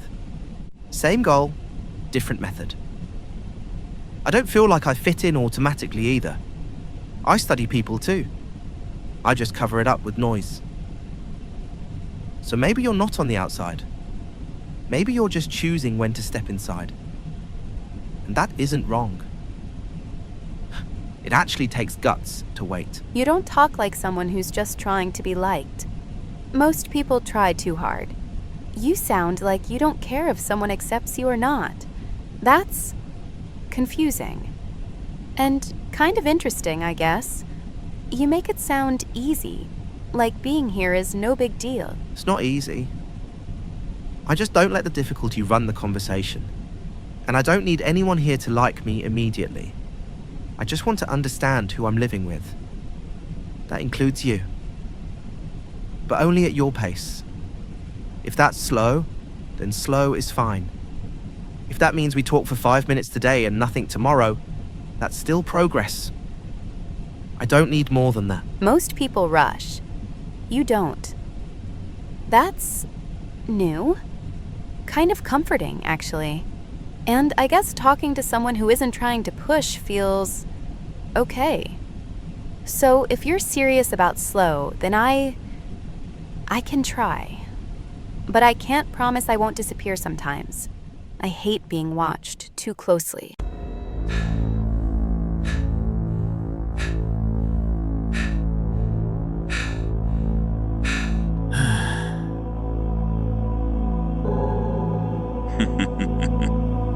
You know what's funny? They finally unlocked something powerful, something ancient, something that was supposed to be controlled by knowledge and sacrifice. And they act like they just got a gift. Children with dynamite in their hands, thinking it's glitter. They don't even realize they opened a door that doesn't close. Not for them, not for anyone linked to them. And now he's here, tied up like a consequence they haven't even noticed yet. That boy doesn't matter because of who he is. He matters because he's the first accident. The first proof that they don't deserve what they were given. Magical power without discipline is a curse, and curses always demand a price. He's not hostage to us. He's a debt that belongs to them. People panic when they lose something they didn't mean to lose. Panic exposes truth. It exposes loyalty, weakness, guilt. She made him vanish because she doesn't control herself. And when she realizes what she did, she won't come here because she wants him back. She'll come here because she cannot live with what she caused. That's the difference. She's not coming to save him. She's coming to save herself from her own fear. And fear is louder than power. Fear makes smart people stupid. Fear breaks even the strongest. Fear is how we win. Not knives, not force. Just letting their own panic drag them to us. And all four of them will walk in the same trap, one by one, dragged by that same guilt. Sable will think she has to lead because she's the strongest. Vertigo will follow because he believes leadership is logic. Junior will follow because loyalty is a weakness when you love too deeply. And Liesel? She will not come as a hero. She will come as a child who thinks she has to clean up her own mess. There are four of them, sure, but every strength they have is tied to a flaw. Sable's power is rage. Vertigo's intelligence is pride. Junior's loyalty is blind. And Liesel's sensitivity is guilt.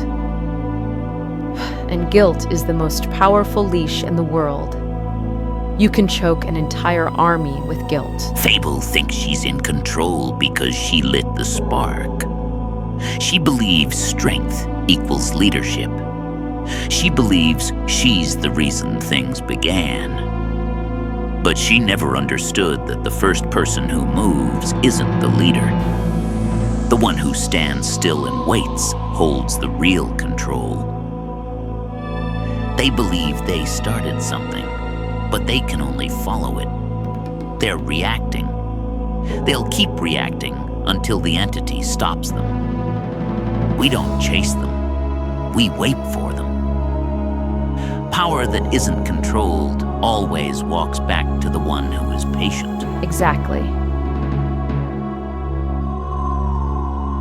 All we have to do is keep this boy breathing long enough for them to show up. Not torture him, not kill him, not threaten him.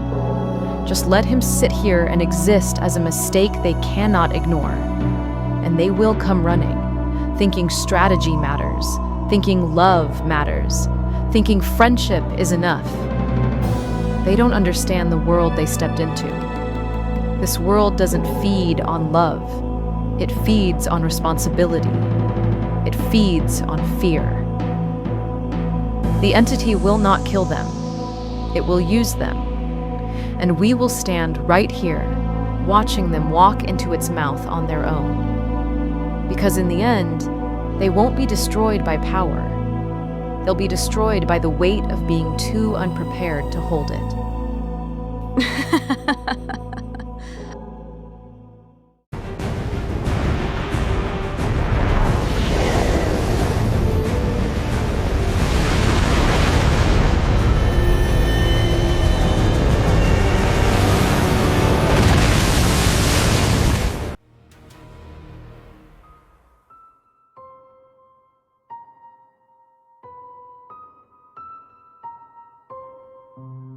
We have all spent weeks pretending our power is a burden, an accident, a curse that fell on us without reason. But what if it's not? What if it's a calling? The entity wants us to feel small, because small things are easy to consume. Yet here we are, still breathing, still standing, still changing what we touch. We don't stumble into magic, we attract it. It follows us like a shadow with purpose. And power that follows is never random. You talk like we were born to do this, like we should be proud. I don't feel chosen, Sable. I feel like a weapon that fires without a trigger. I close my eyes and I'm somewhere else.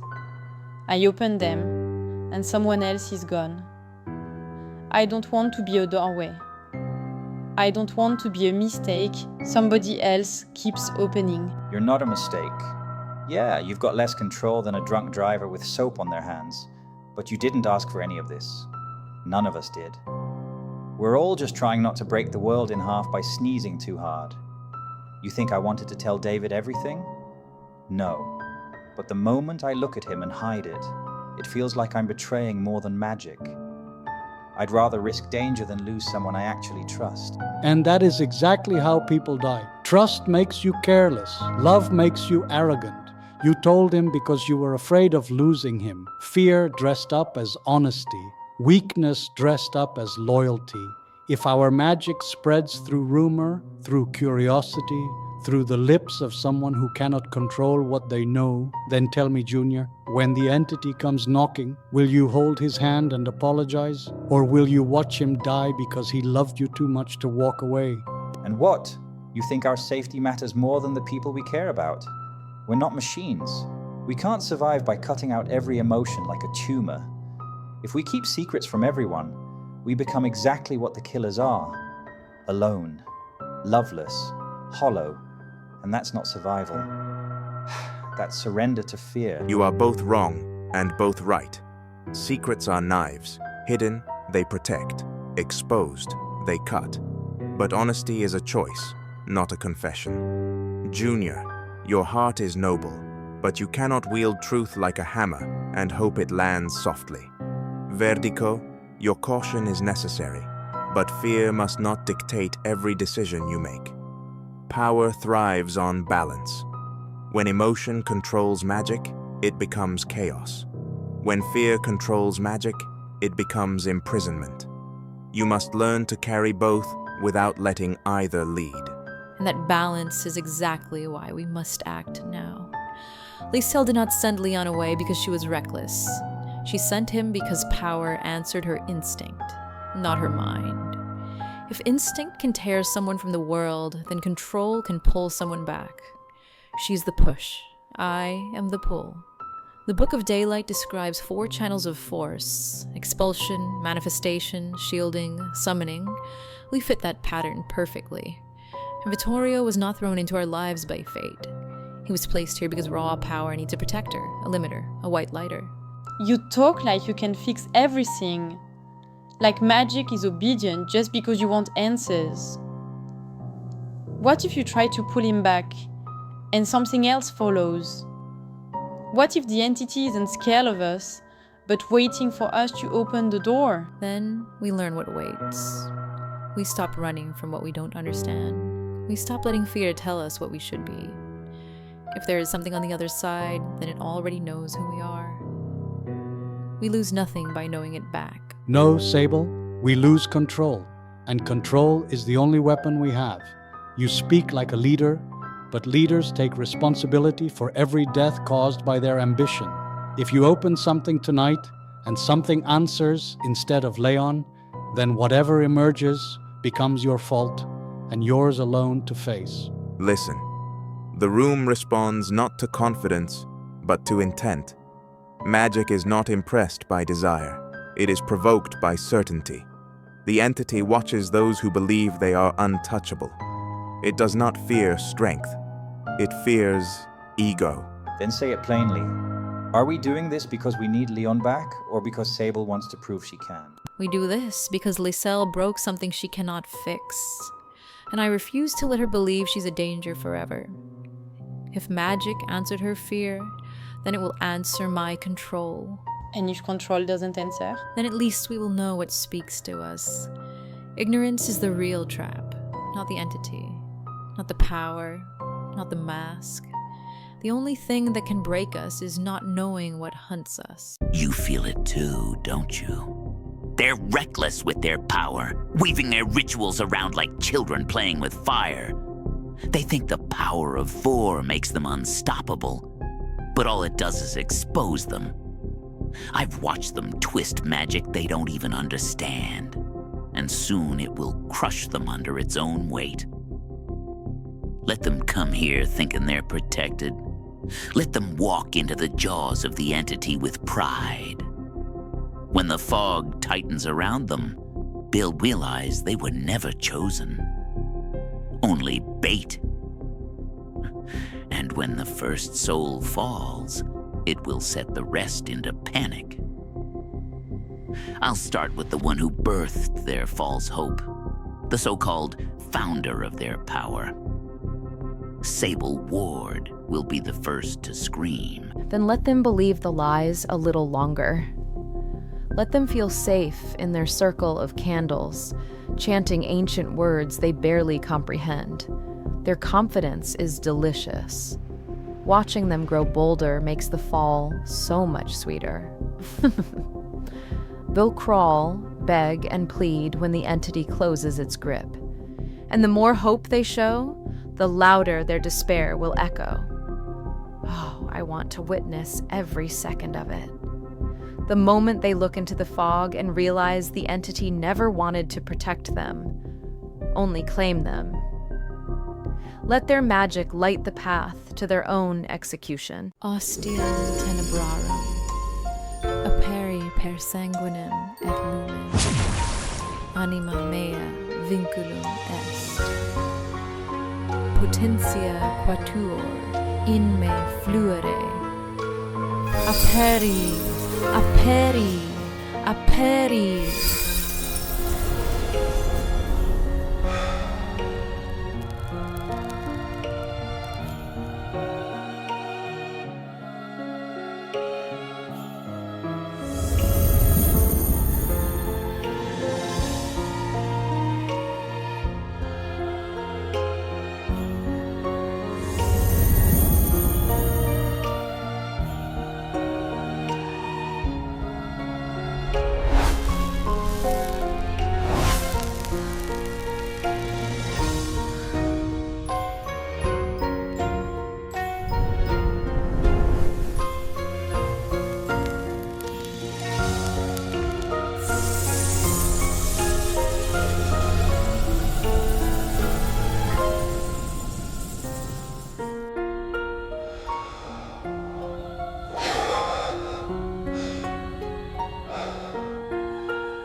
Silly so? It's not hard at all to open a portal if you really want to find your precious Leon. What? You expect us to actually walk into that? Dad.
They are here! Let the games begin!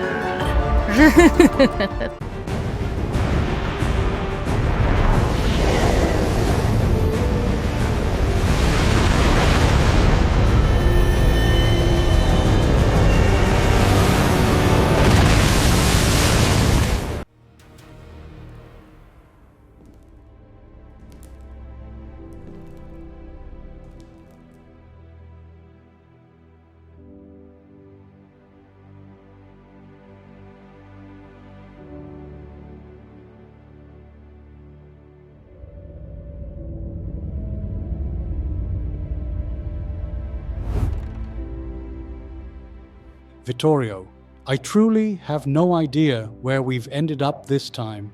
One moment we were in the attic of the student house with Junior, Sable, and Lae'zel, and the next everything was swallowed by that spell. Sable spoke about opening a portal to find Leon. She said it was necessary for Lisel. But this doesn't look like any place connected to him. And this magic, this power of 4 she keeps talking about, I still don't fully understand it.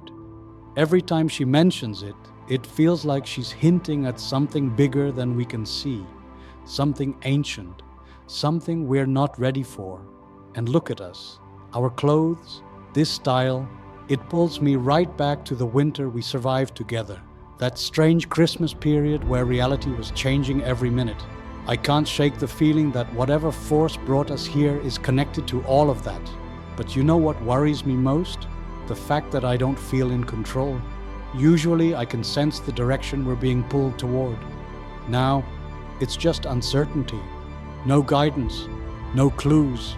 Only this place and the weight of everything Sable set in motion. What do you make of it? I feel the same, Verdico. Every step we take seems guided by a hand that refuses to reveal itself. When Sable spoke the incantation, I could feel the shift in the air. Old magic, deeper than anything we've encountered before. Not the chaotic kind that drags you without purpose, but the kind that chooses moments, people, and outcomes with intention. And our clothing, yes, it echoes that winter we endured. A time when we learned how fragile reality can be, and how easily we can be pulled into worlds that reflect our fears, our memories, or even our unfinished business. The fact that we're dressed like this again suggests that the magic is not random. It is thematic, symbolic. It is pointing us towards something we still haven't understood.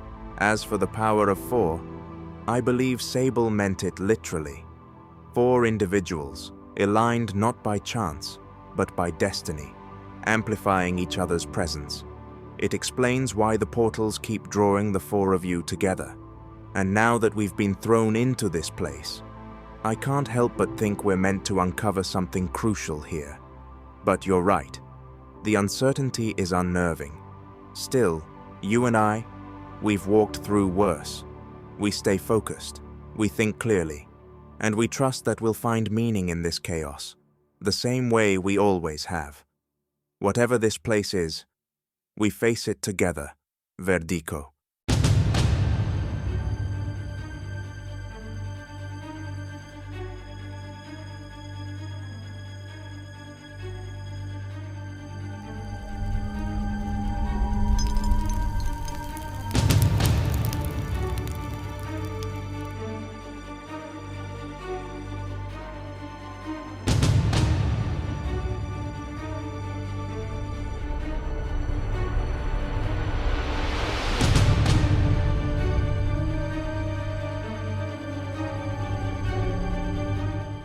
Who is that on the picture? Ghosty. Ghosty. Who even is he?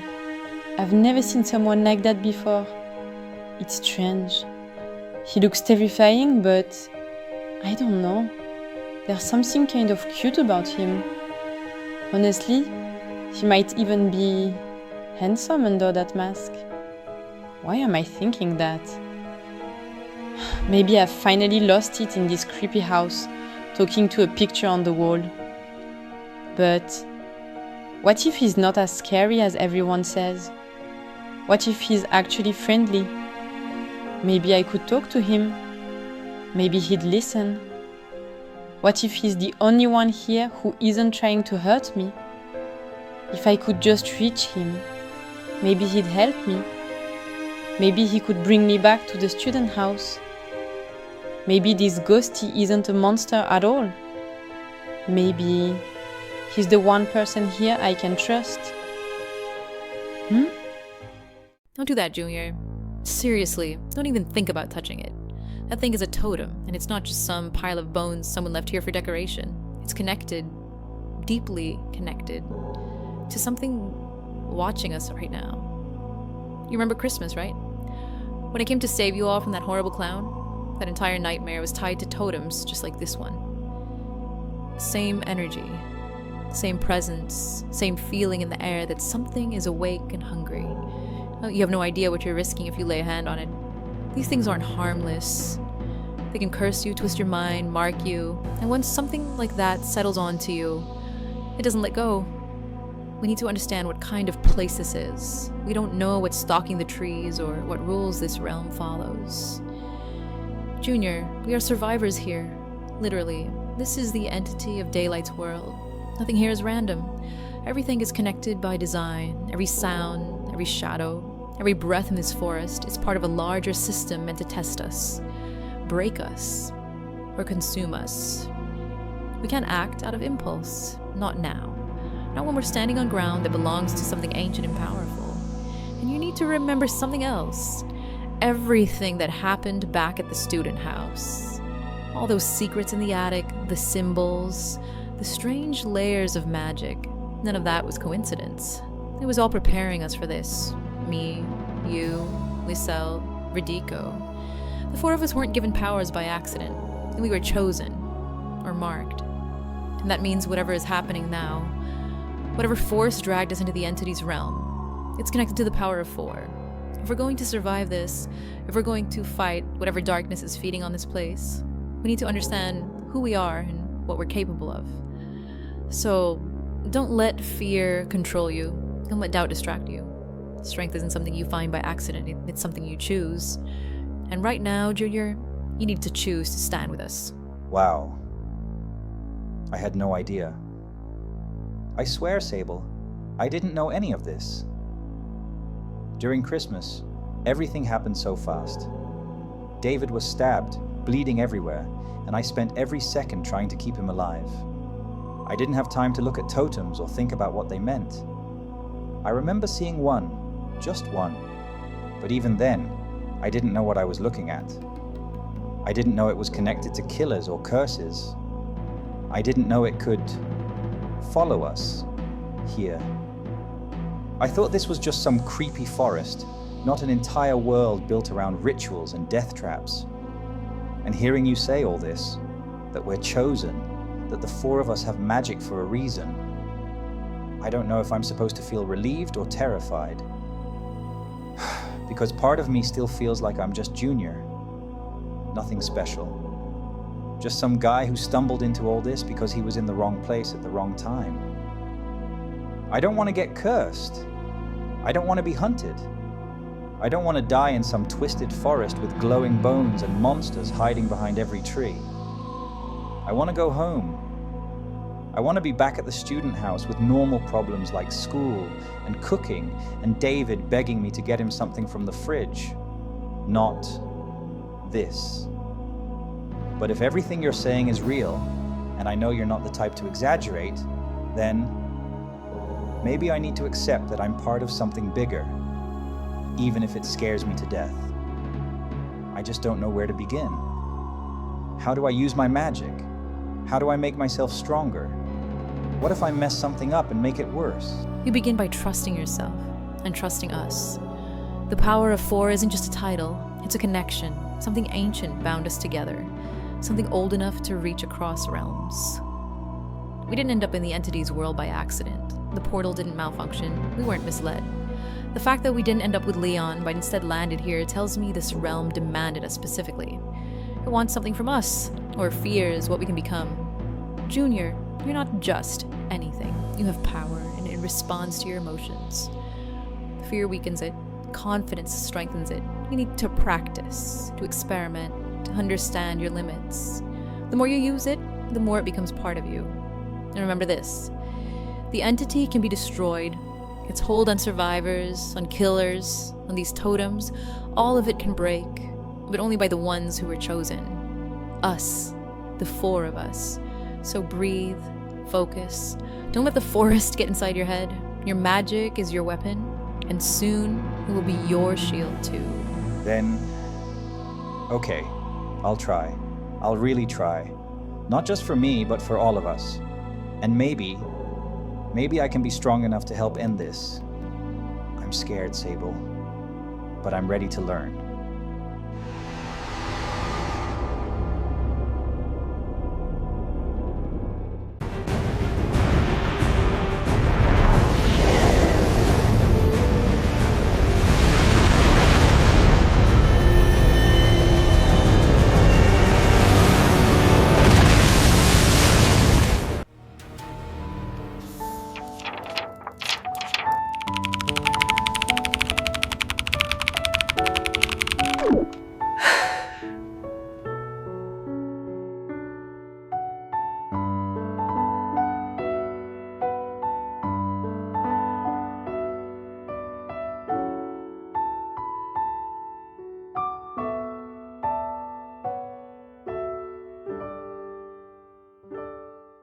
Maggie. Hey, I'm glad you're here. I've been wanting to talk to you for a while, actually.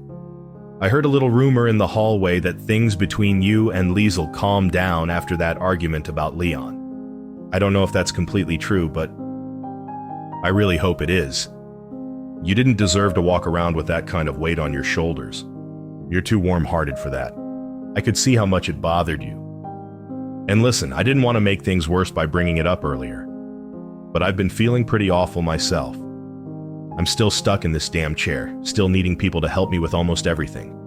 And every time I think I'm moving forward, some doctor reminds me I'm not ready, not strong enough yet, not healed enough. The worst part is that my memory is still broken. I only remember pieces of what happened. Flashes, moments, sounds, faces, but nothing fully connects. I hate that feeling. I hate not knowing. I hate depending on everyone around me. And I hate that Junior had to carry so much of that burden. Speaking of him, Maggie, have you seen him? At all? Because I haven't seen my boyfriend since yesterday. He didn't come to bed. He didn't text. Nothing. It's not like him to disappear without saying a word. It's actually starting to scare me. And it's not just him. Liesel's gone too, right? Vertigo, Vittorio, Sable. Everyone's suddenly missing at the same time. And you and I, we're just sitting here, having no idea what the hell is happening. That freaks me out more than anything. Anyway, how are you? How's your studying going? I know you were pushing really hard for your next exam. Honestly, studying is fine. Better than fine, actually. I'm working hard, trying to get everything right, even though it's still all theory. I can't do any practical tasks yet, which sucks because that's what I'm actually excited about. But I'll get there eventually. And David, look, about the argument with Liesel. Yeah, we talked. Not in a perfect, magical way where everything suddenly feels normal again, but at least we tried. We heard each other out. She was overwhelmed, I was overwhelmed, and the whole thing spiraled way too fast. I think we both just panicked. But the strange thing is, I haven't seen her since that day either. I haven't seen Junior, haven't seen Vertigo, Victoria, or Sable. The house feels empty, like something is missing. Like someone should walk through one of these doors at any moment, but they just don't. And about your recovery, I'm so sorry. Really. I see how hard you're fighting, even when you don't realize people notice it. I know it must be awful depending on others. But you're not a burden. Not to Junior, not to any of us. You're part of this house. You matter here. And I know you're scared about not seeing him. I wish I had answers, but I don't. I don't even know where to start looking. It's like all of them disappeared into thin air. Yeah, that's exactly what terrifies me. It's too quiet in this house, too empty, too strange. But I'm trying to stay positive, Maggie. Really. I'm trying to tell myself Junior is fine, that he's just caught up in something weird, maybe something magical again. God knows this house is full of secrets. And I've actually been working on something for him, something special. I wanted it to be a surprise, something that would make him smile after everything he's done for me. But I'll tell you about it another time. I want to give it to him first when he comes home. If he comes home soon. I just hope all of them are okay, wherever they are. So do I, David. Truly. And when they come back, we'll deal with whatever happened together. Until then, we've got each other. And we'll keep this place standing. Junior, I am really glad I found you. This place feels so strange, almost like it changes every time I blink. I was walking through that old house with a broken veranda, and I swear something was watching me. Then I noticed a picture hanging on the wall. A man, or at least something shaped like a man, wearing a mask I've never seen before. Beneath it was a name, Ghosty. I don't know who he is, I don't know if he belongs here, but something about that picture, it felt like it wanted to tell me something. I keep thinking maybe we could talk to him. Maybe he's not as dangerous as he looks. Maybe he knows what's going on in this world, because I definitely don't. Everything here feels connected in ways that don't make sense, and I thought if anyone would understand, it would be you. Liesel, wait. Slow down. I know it feels tempting to reach out to anything that looks like a lead, but trust me, Ghosty is not someone you want to approach lightly. If that masked figure is tied to this world, then he's tied to the entity. Nothing hangs in those places by accident. If Sebel is right about how this dimension works, then symbols, names, faces, they're all part of something much larger. I found a totem earlier, hidden between the trees. I felt drawn to it, but Sebel practically scolded me for being near it. She said some objects carry curses or bindings, that they're channels the entity uses. If that's true, then the picture you found isn't harmless. I think you need to be careful. Maybe let Sebel guide you the way she's trying to guide me. Magic here isn't just energy, it's intention. And sometimes, it's danger. I hear you, but it's hard not to wonder. If this world is alive the way Sibel claims, then maybe it's trying to communicate. Maybe Ghosty is part of that message. The picture didn't feel threatening, Junior. It felt intentional, yes, but almost like an invitation. like someone wanted me to notice it. And I know that sounds reckless, but I can't ignore the way it made my stomach twist. If we stay afraid of everything, how will we ever understand where we are? How will we ever find a way home? I'm not saying I'll run to him, but I need answers. I'm tired of being one step behind whatever game this world is playing with us. I understand that feeling more than you know. This place makes you question what's real, what's safe, even what you're becoming. But intentions here are rarely pure. The entity doesn't warn, it manipulates. It doesn't guide, it tempts. If a picture pulled your attention, then something wanted that reaction, and that alone is dangerous. I'm not trying to stop you from finding answers, Liesel.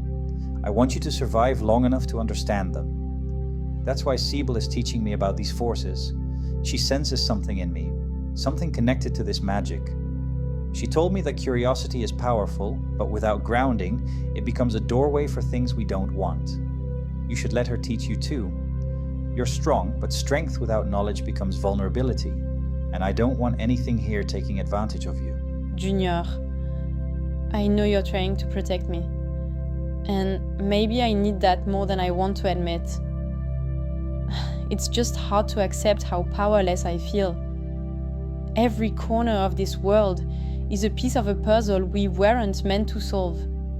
Yet somehow, we're trapped inside it. If Sibyl really understands what's happening, then maybe you're right. Maybe I should let her teach me. Maybe I should stop assuming I can navigate this alone. If Ghosty is a danger, then I need to respect that. But I also need to trust myself enough to face whatever truth this world is hiding, even if it scares me. And you will. You're not powerless, Liesel. You're just untrained. There's a difference. This world reacts to us because we don't yet understand the rules. Once you learn how to sense magic instead of just fearing it, everything will change. You won't have to chase answers. They'll reveal themselves to you. If you let Sable guide you, if you let your instincts sharpen instead of panic, then you'll be able to tell which things are warnings and which ones are traps. And when the time comes to face Ghosty or anything else lurking here, you won't be doing it alone. I'll be right beside you. We'll figure this world out together, one step at a time. I can feel it, even if no one else believes me. There's something inside this chest, something ancient, something that was meant to stay hidden but also meant to be found by the right hands. The air changes every time I get near it, as if the world itself is holding its breath, waiting to see what I will do next. I spent so long wandering through this realm, listening to whispers that aren't really whispers, trying to separate warnings from illusions, fear from truth. And now, right here, I know I'm closer to understanding everything than I've ever been. I don't care how forbidden this knowledge is. I don't care how many traps this place hides. I want answers. I want every secret this world has tried to bury. If there is even the smallest chance that what lies inside this chest can help me piece together the truth, then I'm not turning back. I will open it. I will uncover what has been denied to me for far too long. Because I'm done being a pawn in this realm. I'm done bowing to forces that twist the rules to suit themselves. If the mysteries here were meant to break me, they've done the opposite. They've sharpened me. I'm ready to understand every riddle, every forgotten symbol, every trace of power that has been scattered across this world like breadcrumbs. And if what's inside this chest can show me even one step forward, even one weakness, even one fracture in the darkness that surrounds us, then that is all I need. I'm not afraid of the truth anymore. I'm not afraid of the shadows. I'm not afraid of what waits for me once I lift this lid. I want to know everything. I want to see what this realm has tried to hide, and I swear I will use whatever I find to challenge the force that has ruled this place for too long. And there's a way to fight back, a way to break the cycle, a way to end all of this. Then I will find it, no matter the cost.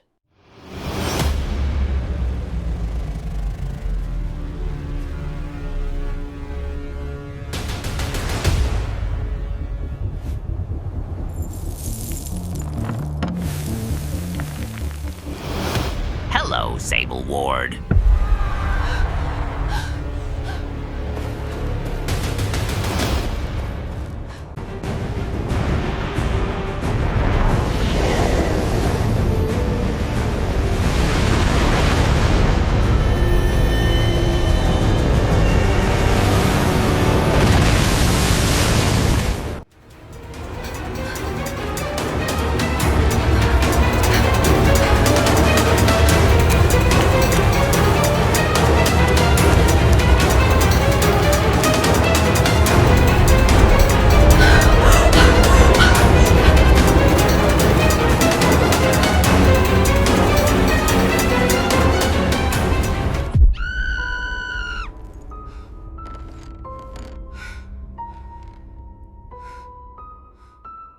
Vittorio, what's going on? Why are you looking at me like that? I've seen you tense before, but this is something else. We've been inside this ruined house for a while now, and nothing has moved. No footsteps outside, no shadows slipping between the trees, no sign of a creature waiting to strike. Just this unsettling silence, thick enough to feel on your skin. Yes, the atmosphere here is horrible, I won't deny that, but danger, I don't see it.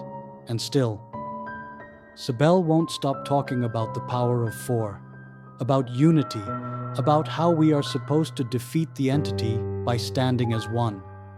I've tried to understand what exactly that means, what she wants from us, but right now I only know that we opened a portal to find Leon. That was the whole point. Yet instead of finding him, we ended up trapped in this strange little house in the middle of nowhere. Leon isn't here. He isn't outside. We haven't heard a whisper from him. So why are we still here? Why does it feel like we're waiting for something we don't understand? You're starting to worry me, Vittorio. If there is danger, then tell me. If you're sensing something I can't, you need to say it. Because Sebel's warnings, her visions, the way she insisted that something is shifting inside the entity, none of that was supposed to lead us to a dead end like this. Verdico, listen. You may not feel it, but something is wrong. Terribly wrong. You ask why I look like this? Because I can hear it. A scream. Faint, distant, but real. A woman's voice carried through the snow outside. You didn't hear it because it was far, almost swallowed by the wind. But I know what I heard, and nothing about that sound was natural. This place is not calm. It is holding its breath. The entity does this, creates an illusion of safety just long enough for you to lower your guard. And then it strikes. I've seen it before, and you have too, whether you want to admit it or not. You remember last winter, don't you? During the Christmas night? The sudden shift, the cold, the way the entity twisted reality around us. What I feel now, it's the same. Look outside, Verdico. The snowfall isn't ordinary. It's heavy, relentless, almost purposeful, as if the realm is changing again, reshaping itself because something dangerous is nearby. That scream, whoever it came from, she's in trouble. And if she's in trouble, then so are we. We cannot ignore it. We came to find Leon, yes, but the entity never lets us focus on one path. It pushes, tests, traps, misleads. Whatever is happening out there might be connected, or it might be the warning we should not ignore. We need to move, before this house becomes our prison. If you heard a scream, then this changes everything. I didn't want to believe danger was this close, Vittorio. I didn't want to think the entity would drag us into the same nightmare all over again. But the way you say it, I can feel it in your voice. You're not uncertain, you're not guessing, you're convinced. And that alone tells me more than any sign outside ever could. This realm twists sound, twists distance, but it never invents fear without purpose. If a woman screamed, then someone is already caught in whatever horror is stalking this place tonight. And if that's true, we can't just stand here and let the darkness swallow her whole. Not again. Not like last winter. You're right about that. We barely survived that night, and the entity remembers everything we do. It adapts. It learns. But Vittorio, there's something else you need to know. Before you heard that scream, before you even looked uneasy, I felt something too. A shift, like a cold breath brushing past me, as if the walls themselves were aware of us, as if the house wanted us to stay inside. That's why I pretended nothing was happening, because acknowledging it made it real. I thought maybe if we stayed calm, we wouldn't trigger anything. But denial doesn't protect us here. You're right. We shouldn't stay. Whatever is happening out there, whatever forced her to scream like that, it won't stop with her. The entity doesn't take one victim and leave. It keeps moving, spreading its influence like frost over everything it touches. If we wait too long, the scream won't be the last sound we hear, and by then, it might be too late to do anything at all. If we go outside, we need to be ready. The power of 4, Sebel's warnings, the strange chill in the air, none of that is coincidence. Something is unfolding, Vittorio.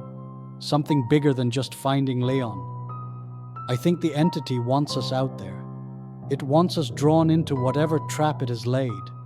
But that doesn't mean we walk blindly into it.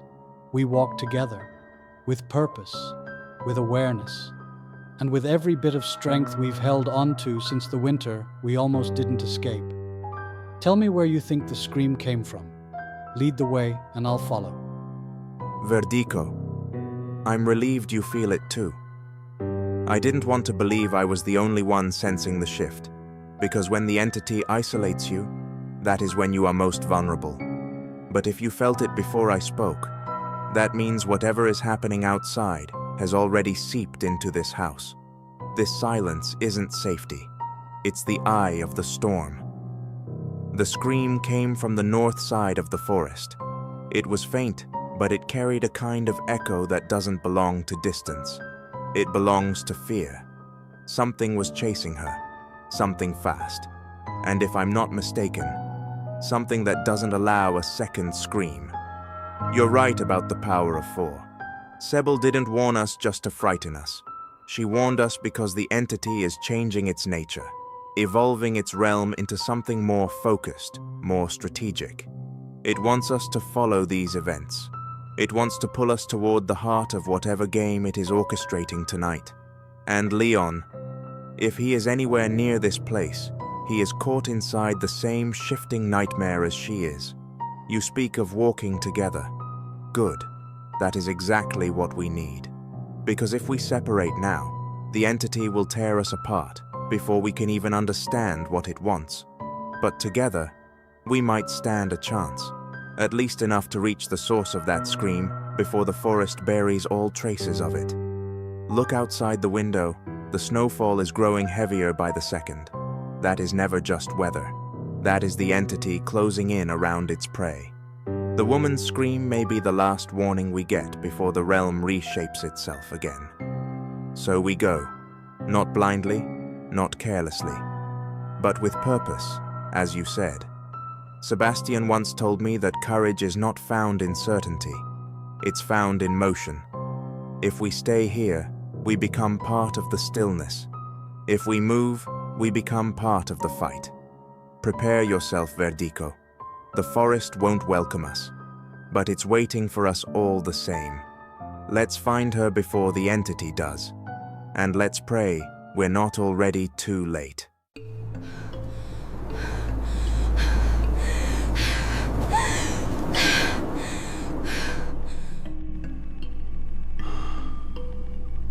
Vittorio, Verdico, please, do either of you have bandages?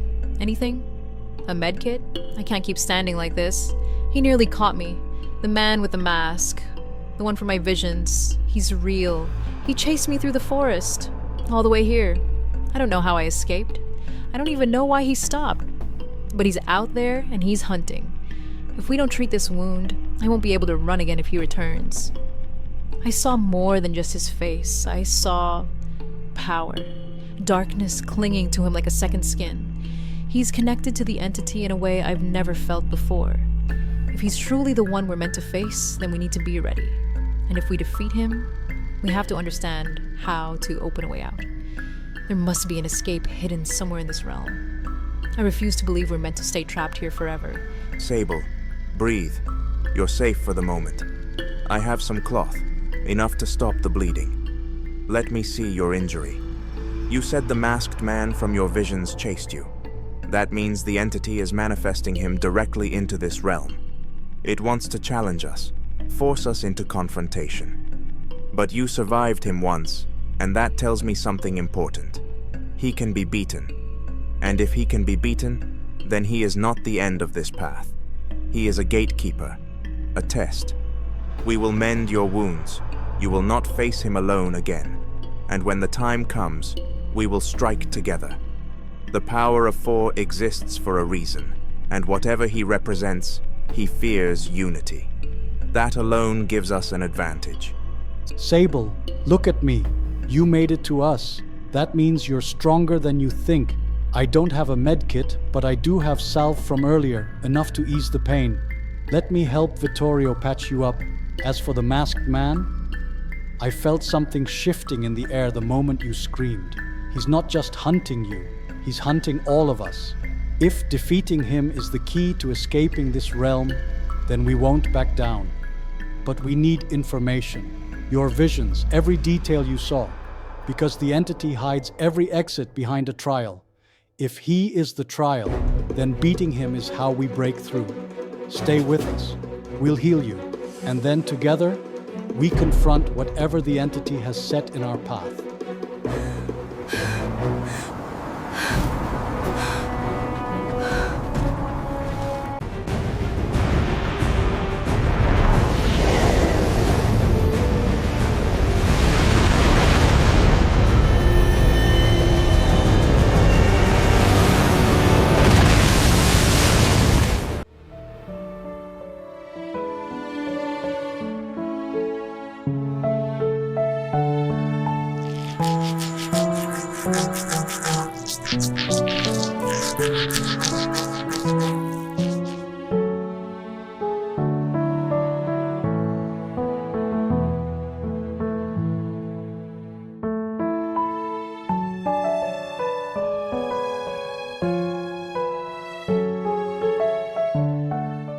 David, it's honestly unbearable in here.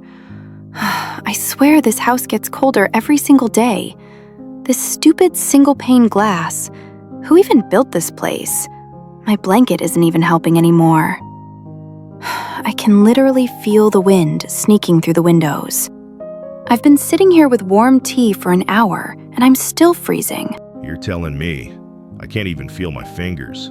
I wrap myself in this thing like a burrito, and it's still not doing anything. The heating just refuses to work. Every time I check the thermostat, it mocks me with that blinking error light. Honestly, this house is a disaster. Yeah, but I'm trying so hard to stay positive. I keep telling myself, once I finish that exam, everything is going to feel worth it. I studied so much, David. Like, really studied. I actually can't wait to take it. I'm nervous, but also excited, because if I do well, I might finally move on to my practical training. And maybe, just maybe, I'll get to spend a few days on the athletics track. I'm dreaming of it already. Running, feeling the ground under my feet, sunlight, not freezing to death in this Victorian igloo. That sounds amazing, Meggie. Really, you deserve that. You work so damn hard. But it feels wrong, doesn't it? That the house is so empty. Felix and Isabella are the only ones left. Everyone else just gone. No message, no clue where they went. It's been days. I'm trying not to freak out, but something is off. And I don't know how to explain it or even think about it without getting anxious. I know, David. I feel it too. I pretend to ignore it, because if I stop pretending, I'm scared I'll panic. Everyone disappearing at once? It makes no sense. And I really needed Sable with me for the exam thing.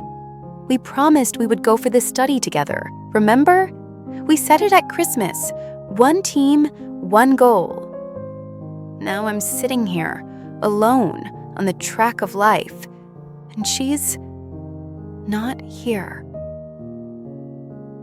And I don't know why. Yeah. And Junior.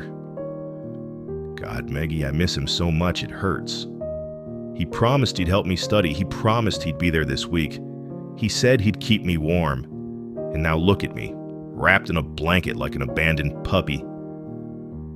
He would know how to fix the heating, too. He knows everything. He makes everything better. And now he's just gone. No message, no explanation, nothing. I can't focus on my study at all. And if he's not going to class either, he's falling behind even worse than I am. David, look at me. You're not alone. Really, I mean it. If Junior isn't here, then I'll help you. I know I'm not the same, but I care. And I'm not going anywhere. We'll figure it out together. And hey, positive, remember? Sunshine everywhere. Even in cold places. Even when things look weird. Good things still grow. That's what I believe. That's who I am. And I'm not letting the cold or the emptiness in this house destroy that. You're kind, Maggie. Too kind. I wish I could think like you. But I can't shake the feeling that something bigger is happening. Something that started days ago and we didn't notice. Maybe it's connected to why the others left. Maybe it's connected to whatever's going on outside. I don't know. I just want Junior back. I want to feel safe again. And warm. Very warm. And you will. Both of those things. We're going to get through this, David. Even if the heating stays dead forever. Even if the windows keep crying cold air into the room. Even if the house feels emptier by the hour. We still have each other. And that means we're not done yet. You know, Felix, I've seen you around this house so many times, walking through the halls with that distant look in your eyes. It's like your mind is somewhere entirely different. Somewhere heavier, maybe. Or somewhere you haven't figured out how to describe yet. I notice things like that. It's kind of the side effect of studying psychology. People become little puzzles I can't help wanting to understand. And you, well, you've always seemed interesting to me. Not because you're loud or dramatic, but because you carry this quiet tension, like you're trying to force yourself into a shape that doesn't quite fit. I'm curious, does that sound even a little bit accurate? Blimey, that's quite the introduction. But, yes, annoyingly accurate. I came here thinking I had my whole life mapped out. Good school, predictable degree, nice clean path into a career everyone expected me to have. And the moment I actually started studying, it felt wrong, like wearing someone else's clothes, too tight in the shoulders, too loose at the sleeves.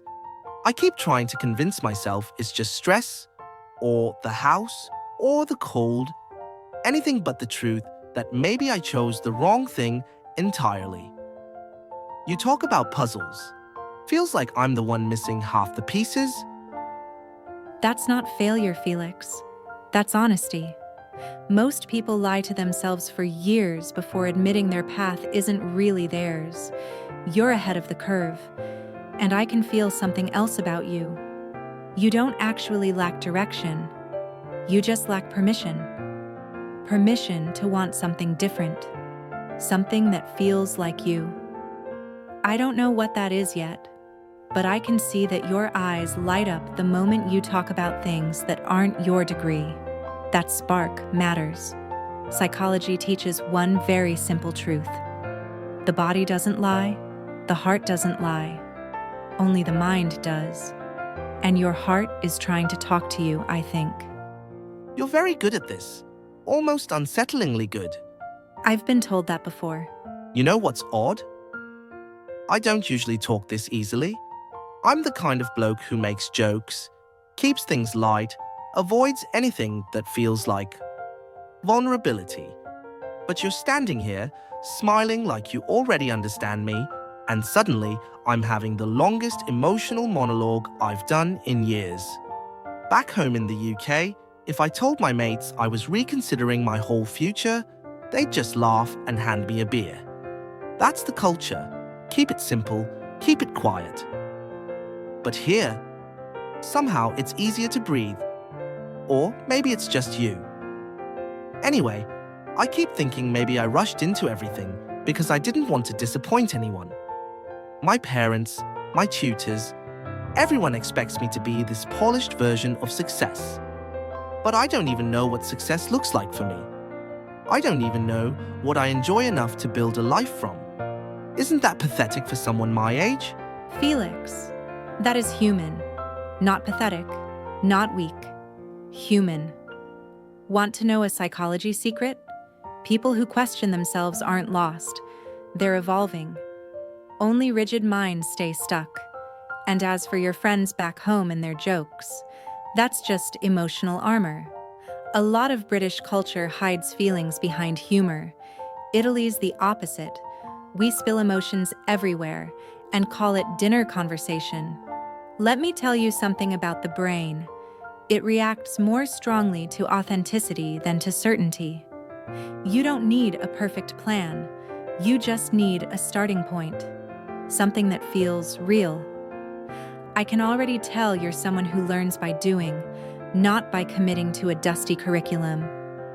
You need movement, experience, challenge, freedom. Your energy doesn't match the box you tried to squeeze into. And Felix, nobody should choose a lifetime based on fear of disappointing others. You owe yourself more than that. That hits harder than you think. You asked earlier why I'm so comfortable reading people. It's not just the degree.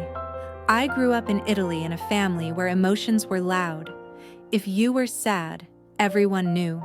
If you were happy, the neighbors knew. My father always said, if you hide your feelings, you hide your life. So I grew up studying faces, voices, silences. Psychology was the natural path. It feels like understanding the threads that connect people. And maybe helping them notice what they've been missing in themselves. When I look at you, Felix, I see someone with potential that's trying to escape him. You're not meant for quiet, predictable things. You're meant for something dynamic, something that lets your instincts lead. But the question is, what do you see when you look at yourself? Honestly, I'm not sure. I see someone who's been playing a role for so long he forgot where the acting stops. Maybe I'm just scared I'll choose wrong again, or that the thing I want won't be enough. But hearing you talk, it makes me wonder if maybe I've been thinking too narrowly. Maybe the world's bigger than the plan I was forcing myself into. It is. And you don't have to figure it all today, but you do have to start listening to what your instincts have been trying to tell you. And what do you think they're telling me? That you want a life that feels like yours, not borrowed. That you want connection, experience, perhaps even adventure. And a part of you wants to be understood and seen. You're allowing that right now, Felix. Look at you.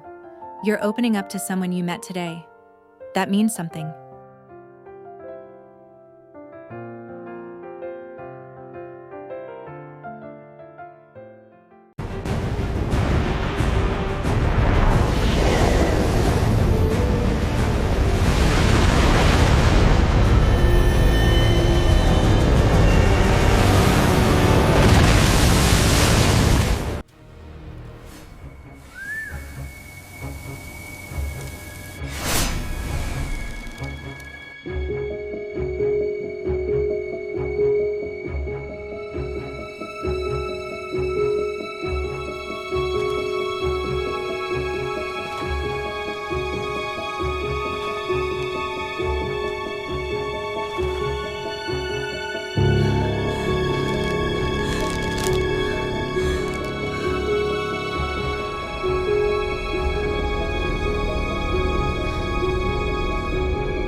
I can't believe how close I was. I had her, Sheila. She was right there, right under my hand. I could feel her slipping. I could feel her breaking. But she ran. She actually ran, and I wasn't fast enough. Me, not fast enough.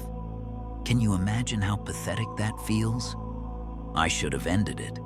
I should have finished Siebel when I had the chance, but she slipped right through and crawled back to her little group like some wounded animal. And now I keep thinking about what comes next. They're learning. They're getting smarter, stronger. That damn power of 4 keeps building momentum. They don't even know how to use it yet, not fully, and still it pushed me back. Do you know what that means? It means soon, maybe sooner than we expect, they'll be able to turn that power directly on us. They'll tear straight through me, or you, or both of us. I'm sick of running into walls because of them. I'm sick of feeling like they're slipping out of reach. It wasn't supposed to be this hard. I'm supposed to be the one they can't outrun, the one they can't hide from. And now, I feel like I'm losing ground. We need to stop acting like this is still a simple hunt. This is war now, and war needs more force, more chaos. If we want to crush the power of 4, we can't do it alone. Not you, not me. We need someone who can tear their magic apart, someone who can corrupt every spark they try to summon. A handlanger with real demonic strength, someone who can twist their so-called destiny into ash. Because if we don't find that ally soon, they're going to turn their power against us. And next time, Sheila, next time I might be the one who doesn't make it out. Ghosty, you're unbelievable. You let her get away. You had Sable literally in your hands, and you're standing here complaining like you didn't have every opportunity to finish her. You know how fast she is. You know how she moves. And you still hesitated. You should have ended it the moment she stumbled. You should have gone after her without thinking. Instead, you slowed down. You doubted yourself. And now, look at the mess we're in. You're right. The power of 4 is getting stronger. Too strong. They're learning how to use it instinctively, and that is what scares me. They don't even need control. The energy responds to them, like it's waiting for a command. And if they ever manage to sync together, if those 4 link their abilities the way the entity fears they will, we're finished. Completely.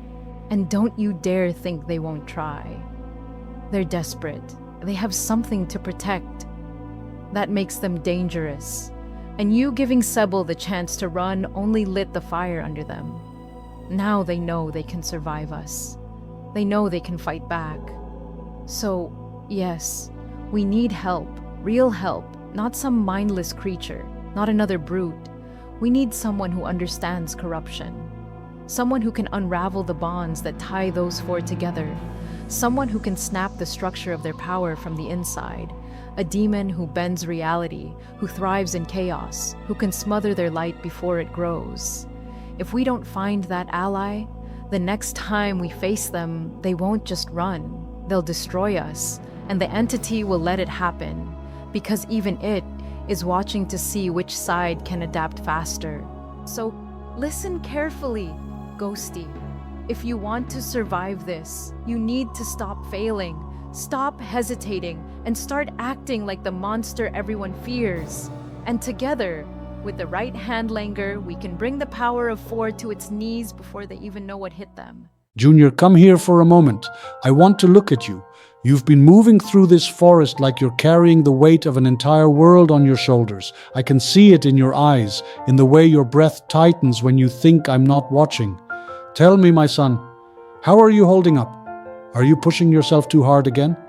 I know you want to prove your place in all this, but you don't have to face everything alone. Not while I'm here, not while any of us are here. Now I've noticed that look on your face, that spark. That means you've discovered something and you're trying to decide if you should tell me or carry it by yourself. You don't have to hide anything from me, so speak freely. What have you found? A book? A book about Ghosty? That alone worries me. Anything tied to him usually means danger. The entity doesn't let information slip unless it wants something. And if Sable's visions showed a masked man, then yes, Junior, it's him. It's Ghostface. There's no doubt. You said this book contains important things, warnings, history, weaknesses. That's not something to take lightly. You're right to bring it to me, and you're right to trust what Sable has seen. Her visions always come with a price, but they rarely lie. Now, the part that concerns me most, you said the book reveals how he can be defeated. The entity is a manipulator, Junior. It creates games to test strength, to break bonds, to reshape fate. If the four of you truly have individual powers, telekinesis within you, time freezing within me, orbing within Liesel, and visions and ice within Sable, then the entity has already taken notice. You are not four separate forces. You are four pieces of one ancient structure, a formation older than the fog itself. If you merge your abilities, if you link telekinesis, time, orbs, and visions together, and you create something the entity cannot predict, something ghosty cannot defend against, you create a new power entirely, the power of four in its awakened form, a force that binds your strengths and multiplies them. And yes, it might be strong enough to end ghosty. But listen to me carefully, Junior. When four powers blend, the balance of realms shifts. The Eater will sense it. You don't know him yet, not fully, but the Eater is older than the killers, older than the trials themselves. He devours magic. He devours possibility. If your newly formed power becomes too bright, too loud, he will turn toward you, and he will not stop until he consumes what you've built. That is why Vittorio stands beside us, not as a warrior, but as a protector of the timeline and of the fabric that holds all this together. He understands the Eater better than all of us. He knows how to bend paths without breaking them. My son, I am proud of you for finding this, for trusting your instincts, but power must be guided. Strength must be shaped, and unity must be earned. If you four step forward together, then we do this tactically, carefully, anchored by Vittorio's protection. Dad, I'm okay. Really. I mean, I'm trying. I feel everything piling up, and sometimes I don't know where to place it all, but I'm figuring it out piece by piece. And yeah, I'm stressed, but not because of what you think. It's because I finally understand how big all this is, how real it is. And I didn't want to worry you until I knew what I was dealing with. About the book, it wasn't just lying around, it felt like it wanted to be found. The cover is marked with that screaming mask symbol, and every time I open it, I feel this cold pull through the pages. But the words, Dad, the words are important. They talk about Ghosty in ways nobody else has seen him. They explain what he is to the entity, a hunter made from fear itself, a presence the entity shaped and reshaped until he became something close to a personal executioner. Sable's visions? She told me she kept seeing a figure with that same mask, a man who moves too quietly, who strikes too fast, a man whose footsteps don't echo unless he wants them to. And when I told her about the book, she said, "That's him. That's the one who's coming for us." But it also describes how he can be stopped, not by strength, not by running, but by binding forces that disrupt his nature, telekinesis to redirect his strikes, time freezing to lock his momentum, orbing to move instantly to avoid his kill zones, and visions to predict the exact moment he materializes behind us.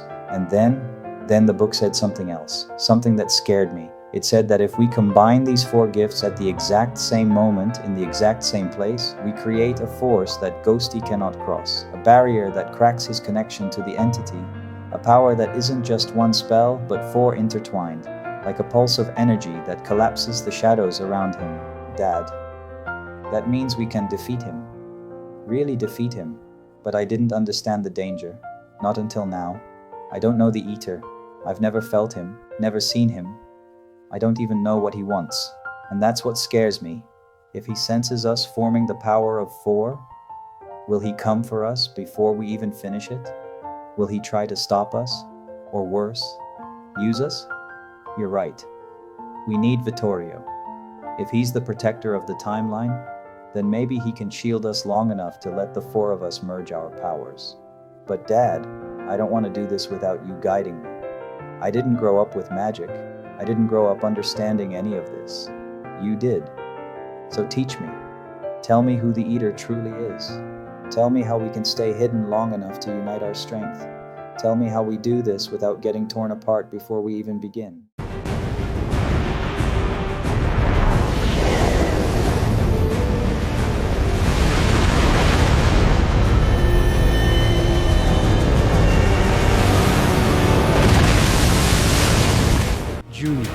You asked who the Eater is, and now that you're stepping deeper into magic, you deserve the truth, the real truth. The Eater isn't a creature, or a demon, or even a being with a shape. The Eater is ether, not controlled ether, not shaped or tamed ether, but raw, original, living ether, the fifth essence that existed long before the entity, long before killers, long before the fog. Ether is the spiritual element that binds everything together. It carries energy, intention, memory, time, and soul. Every magical gift you've seen, my time freezing, your telekinesis, Lisel's orbing, Sable's visions, all of it is drawn from the ether. But the ether has a shadow side we rarely speak of. When ether becomes unstable, when too much power gathers in one place, it doesn't stay neutral. It hungers, it reacts, it absorbs. That is when we call it the eater. Not because it eats flesh or souls, but because it consumes energy, magical bonds, and spiritual constructs. That's why Vittorio fears it so much. He has seen what happens when ether swells beyond control. Timelines collapse, realities fracture, memories erase themselves, powers twist into something unrecognizable. The ether can create, but it can also devour everything it created, if pushed too far. And this is why I am worried, Junior. If the four of you merge your powers, telekinesis, time, orbs, visions, you won't just be forming a spell. You'll be awakening a concentration of ether so strong that even the entity cannot predict it. The four of you together become a beacon, a force, a pulse of pure potential. But great power attracts the ether's attention. If you're in balance, the ether amplifies you. If you're unstable, the ether eats the imbalance. And sometimes in the process, it eats everything else too. That is why I keep saying we must move slowly, carefully. We must build unity before power. We must let Vittorio shield the timeline as we take each step. The power of four can defeat Ghosty, yes. Your gifts are complementary, ancient, and destined to merge. But if you merge too quickly, if fear or panic slip into the link, the ether may respond as the eater, not as the source. And once the ether becomes the eater, there is no undoing it. That is the truth, my son.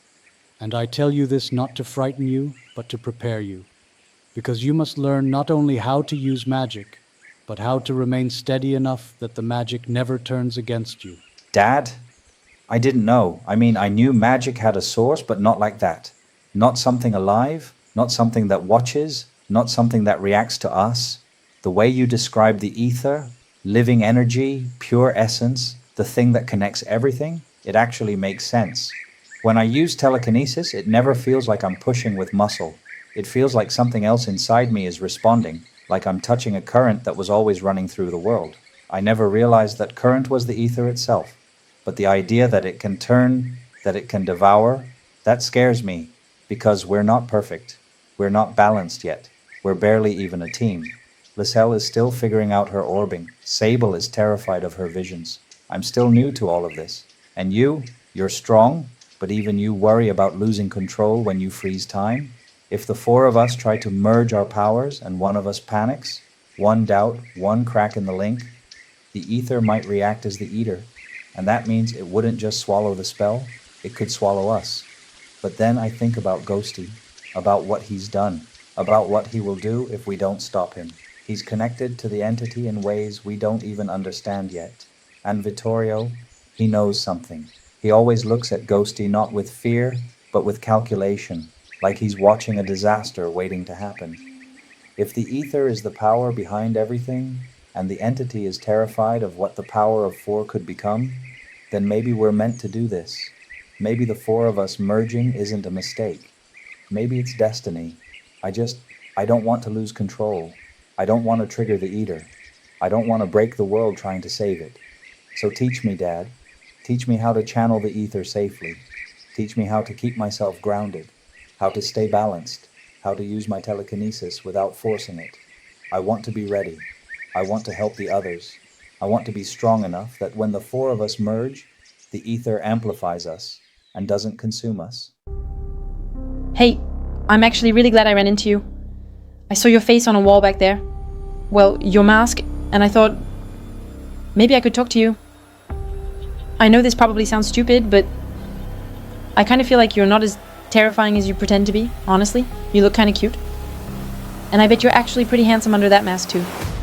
So, could you maybe tell me something? Why am I even here in this entity world? Why did it take me? And is there any way out? What the hell are you talking about? Cute? You think this is some kind of joke? You don't get to ask questions, little girl. You don't get to know anything. I don't owe you answers, and I don't give a damn about what you think I look like. I'm not joking. I really mean it. I feel like you're more than just this mask. I feel like you're trapped here too. So, please, just talk to me. Why me? Why am I in this? What am I supposed to do? You're supposed to shut up and stop pretending you're safe. That's all you need to know. Enough, Ghosty. Stop wasting time. We cannot wait for that creature to distract them. Turn her into the monster, now. If she becomes what we need, the power of 4 cannot stand against us. They'll break before they even understand what happened. Do it. She is the perfect vessel. Well, look at that. You're actually coming up with a good idea today, Sheila. Haven't heard one of those in a while. Maybe you're right. Maybe this little mouse should stop begging for answers and start serving a purpose. What? Wait, no. What are you both talking about? What monster? What are you planning to do to me? Stop. Please, just tell me what's happening. I didn't ask for any of this. I just wanted answers.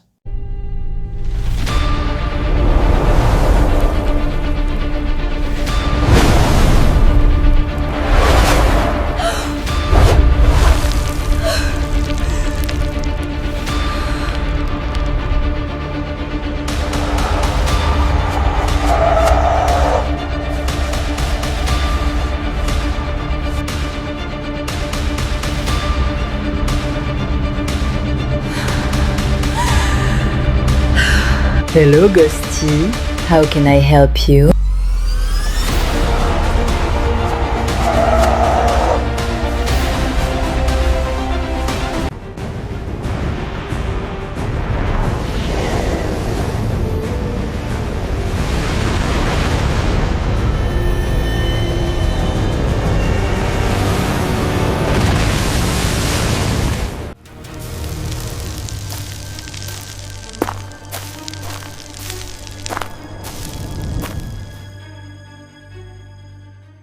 Junior, something is wrong.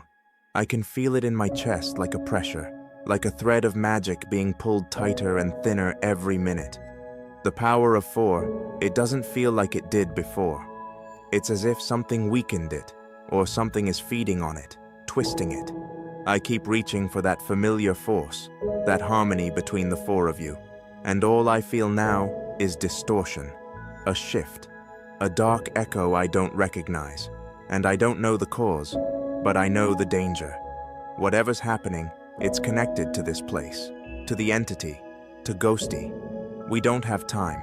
We need to come up with a plan. Not tomorrow, not later, now. Vertigo is reading about Ghosty's origins, his patterns, his rituals. I know he's searching for weaknesses, for anything we can use against him, and I'm grateful he hasn't given up. But even with that knowledge, I still feel unsettled. The power of 4 should be strong, but something is draining it or blocking it. Junior, listen. I've repaired 1 generator already, and I'm certain this realm follows the same rules as that nightmare we survived last Christmas. 5 generators. Only then can we even attempt to find a way out. But even if we repair them, we still haven't found Leon. Liesel needs us to find him. Every hour we wait is another hour. Ghosty might be tightening his hold. You said your father has already discovered things about Ghosty in that book. That's good. Knowledge is our only weapon here. But I need to know everything you learned, too. If Ghosty has weaknesses, if there's any way to slow him down, we must use it. You mentioned pallets. that they affect him just like they did the clown we faced last year. That's valuable. But you also said something else. Light, strong light, flashlight beams, flashbangs. If that's true, then we finally have an angle. Junior, I think I can create a flashbang. I can feel that my energy reacts differently around mechanical objects. Maybe that's part of my link to this realm. But I don't know how to make one from nothing, not without guidance.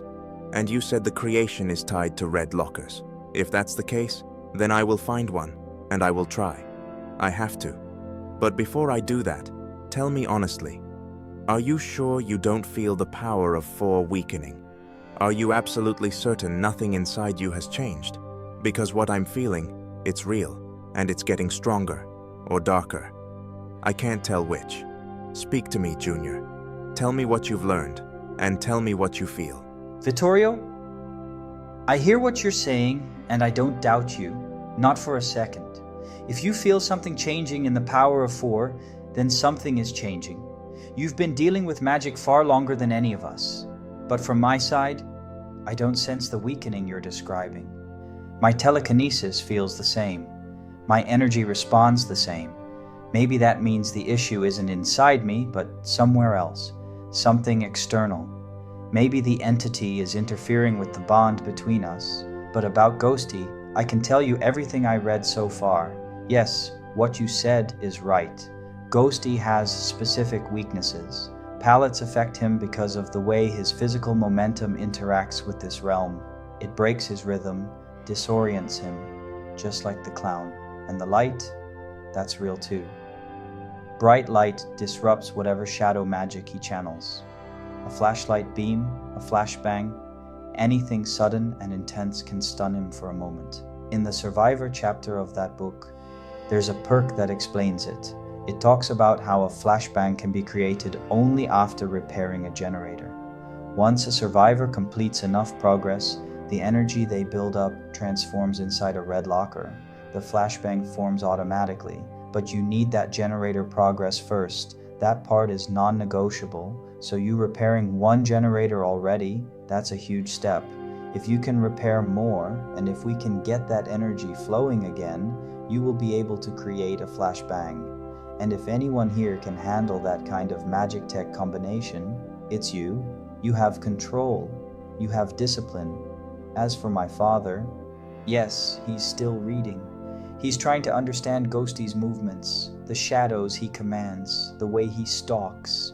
My father believes Ghosty is similar to the Christmas clown in the sense that both rely heavily on surprise and pressure. So if we weaken those tools, stun him with pallets, blind him with light, we can break his control long enough to run, regroup, or strike. About Leon, you're right. We still haven't found him, and Liesel won't stop until we do.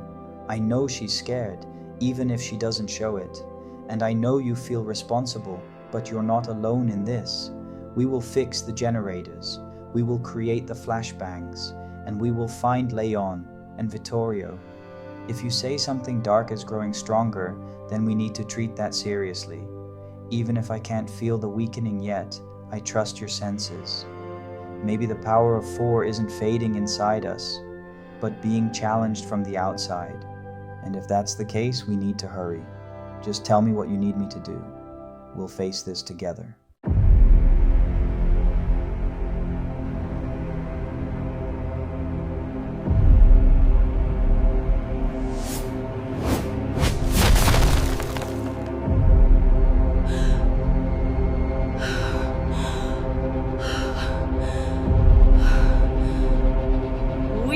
Oui, baguette.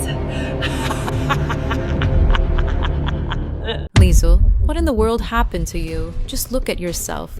Your skin, your eyes, the cracks, the red glow. This isn't normal. This isn't magic. This is something else entirely. What have you done? How did you even gain those powers? Lightning exploding from your hands like you're tearing the air apart. Liesel, this isn't you.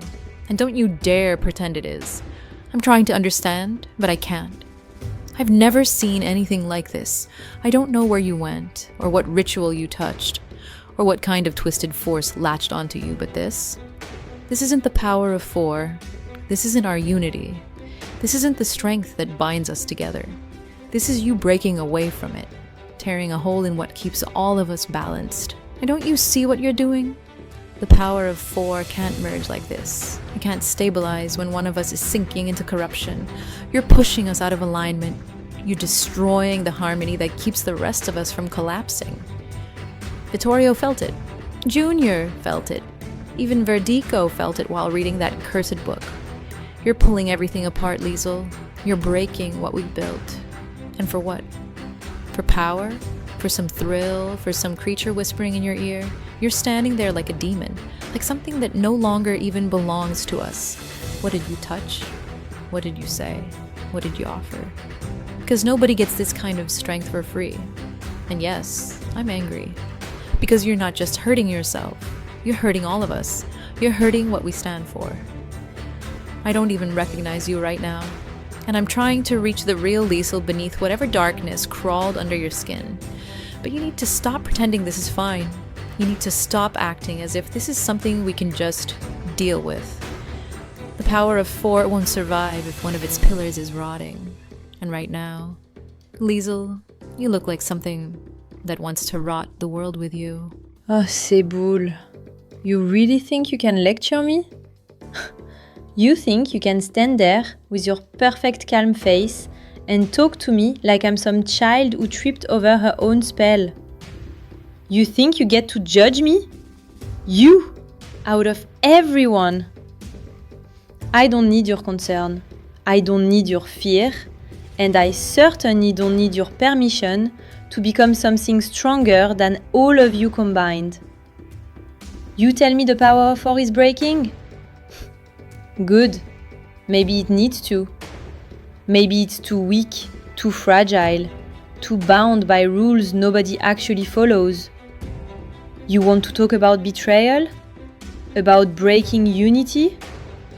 Darling, you're the last person who gets to speak about loyalty. You perform rituals behind Verdico's back all the time. Little, harmless practices. Little, innocent invocations. Little offerings you claim are nothing.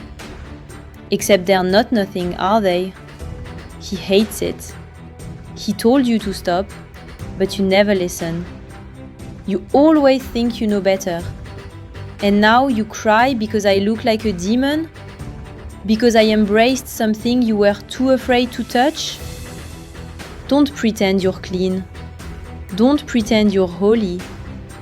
Don't pretend you're above any of this. You started your own descent long before I did. At least I'm not hiding mine behind closed doors like you do with your precious little rituals. You want to call me corrupted? Look at yourself. Always meddling, always digging, always whispering to forces you don't understand. At least I admit what I've become. And you dare tell me I'm destroying the power of 4? Seboul, the power of 4 was never as united as you wanted to believe. You break it every time you lie to Verdico. Every time you cast something behind his back. Every time you think, just for a moment, that you're smarter than the rest of us. So don't stand there acting like the guardian of harmony. You're a hypocrite, and it's pathetic. Now look at me very carefully. I am not weak. I am not broken. I am not lost. I am power.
Sable, slow down for a moment.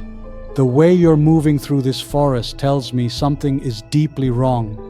Your energy feels scattered, restless, like you're carrying a weight you can't put down. Talk to me. What happened while I was gone? Did you see Ghostface again?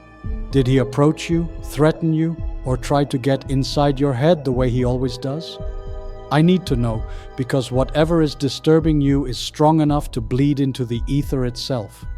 I ask because I just came from Junior. We talked for a long time, not small talk, but real understanding. I explained the power of 4 to him, how the ether connects us, how magic isn't just force, but balance, intention, and consequence. He listened, Sable. He truly listened. I made sure he understands what this world really is, so he doesn't walk into it blind. But there's something that keeps bothering me. Have you seen Vittorio? I can't find him anywhere. He said he was going to fix generators, but I don't know which ones he's working on or what he's actually doing out there. No. I haven't seen Vittorio. I don't know where he is, and honestly, right now that's not what's tearing me apart. And I'm glad you talked to Junior. Truly, he needs guidance, especially now, when everything we thought was stable is starting to collapse. But no, Verdico. I haven't seen Ghostface tonight, not directly. What I saw is far worse. I saw Liesel, and I need you to listen carefully, because what I'm about to tell you changes everything. Liesel isn't just lost anymore. She's not confused, not manipulated, not standing on the edge. She has crossed it. She has spoken with Ghostface. Willingly. She didn't resist him. She didn't question him. She listened, and she let the entity in. Liesel is a demon now, Verdico, fully consumed, just like him. No, that doesn't make sense. Liesel wouldn't do that. She was cautious. She understood the risks. She knew what Ghostface really is. Are you absolutely sure? Because if what you're saying is true, then this isn't just betrayal. This is corruption at its core. How could she let the entity take her? Why would she abandon everything we've been fighting for? The power of 4 was never perfect, but it was our anchor. It was what kept the entity in check. If Liesel truly aligned herself with Ghostface, then that means the balance is broken completely. And if the balance is broken, then none of us are safe anymore. That's exactly it. The power of 4 doesn't exist anymore, Verdico. Not the way it did. Not as a unified force. Liesel didn't just leave it behind. She shattered it. The entity doesn't need balance. It feeds on belief, weakness, and trust. And Liesel was too good-hearted, too willing to believe that Ghostface could be something other than pure corruption. She thought she could control it. She thought she could use him. But Ghostface doesn't offer power. He consumes it. Now the power of 4 is unstable, dormant, gone. All we have left are our own individual abilities, disconnected from one another. Yes, we're still powerful. We can survive, we can fight, but we can't defeat the entity like this, not alone, not divided. And that's why this hurts so much. Liesel didn't just choose a different path, she chose to become the enemy.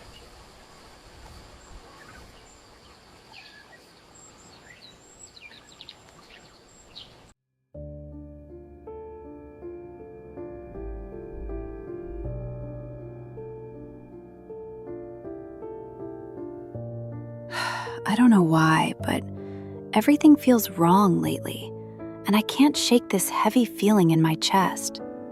Liesel is gone, just like so many others, and the house feels emptier every day. There are barely any people left here anymore, and the silence is starting to feel oppressive instead of peaceful.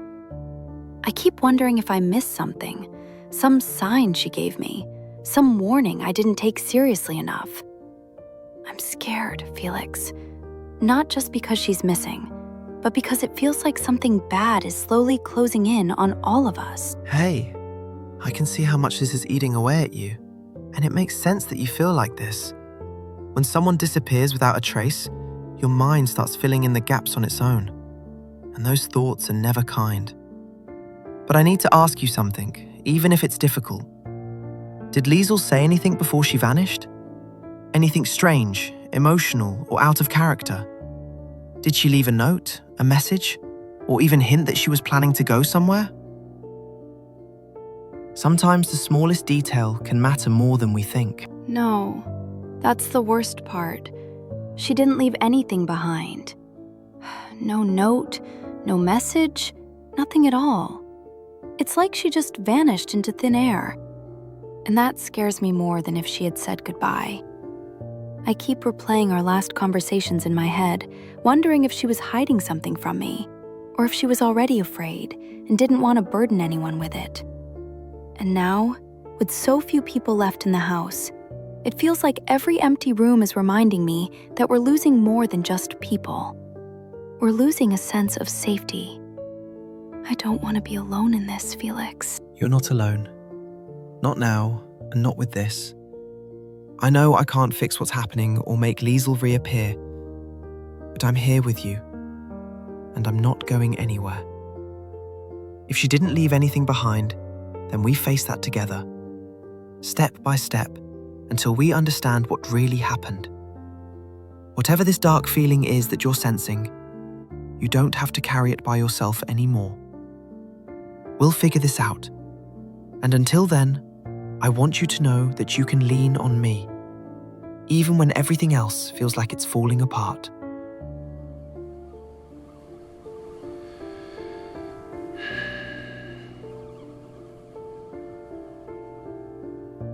David, I can see it in your eyes and in the way you're sitting here that something is deeply wrong. And before you tell me that everything is fine, please understand that I'm not asking out of curiosity, but out of concern. You're usually guarded, controlled, present, and right now you look like someone who is barely holding himself together. So tell me what happened. Why does it feel like you're carrying something alone again? You want to know what's wrong? Fine. He left. Just like that. No warning, no real explanation that makes it hurt any less. One moment I had someone, the next I was standing there realizing I meant less than I thought. And now everything feels empty, like I'm sitting in a place that used to be safe and suddenly it isn't anymore. When someone leaves without giving closure, it doesn't just take the person away. It destabilizes your sense of worth and safety. And that kind of wound doesn't heal by pretending it isn't there. What you're feeling right now isn't weakness, David. It's grief mixed with abandonment. And if you don't let it out in words, it will stay locked inside you in much more destructive ways. No, stop. I don't want this right now. I don't want to analyze it, name it, or dissect it until it sounds manageable. I feel like a discarded puppy that waited for someone who never came back, and I don't need that turned into a lesson or a diagnosis. I just want to be left alone, because talking about it only makes it clearer how alone I actually am. I hear you, and I won't force you to talk. But I need you to know that shutting people out completely doesn't protect you from pain. It only delays it. I'm not here to fix you, and I'm not here to replace what you lost. I'm here because you don't deserve to disappear into this by yourself. I appreciate that, truly, but right now, I need silence more than comfort. I need space where nobody asks me how I feel or tries to hold me together. This is something I have to sit with on my own. So please, just let me be.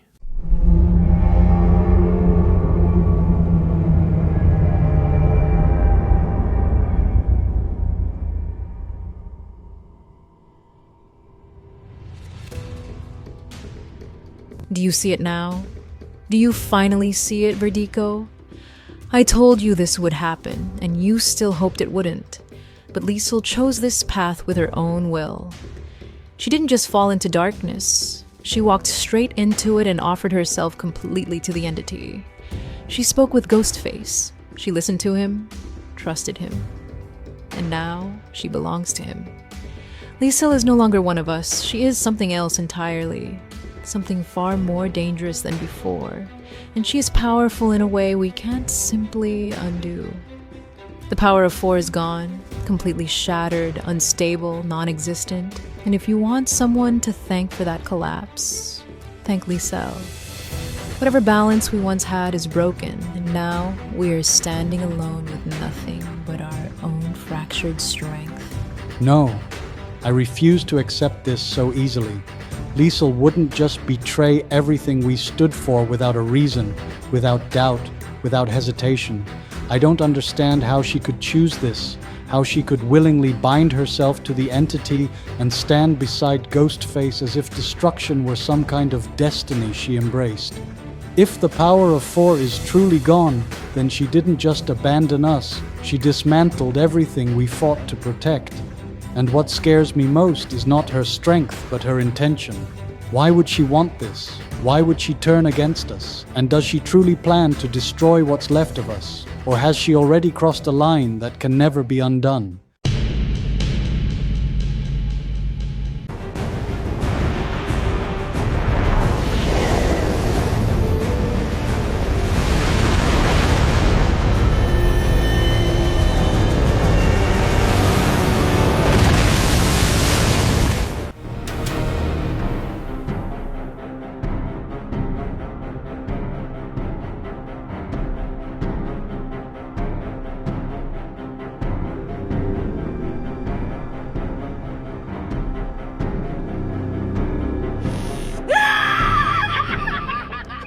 I recognize you.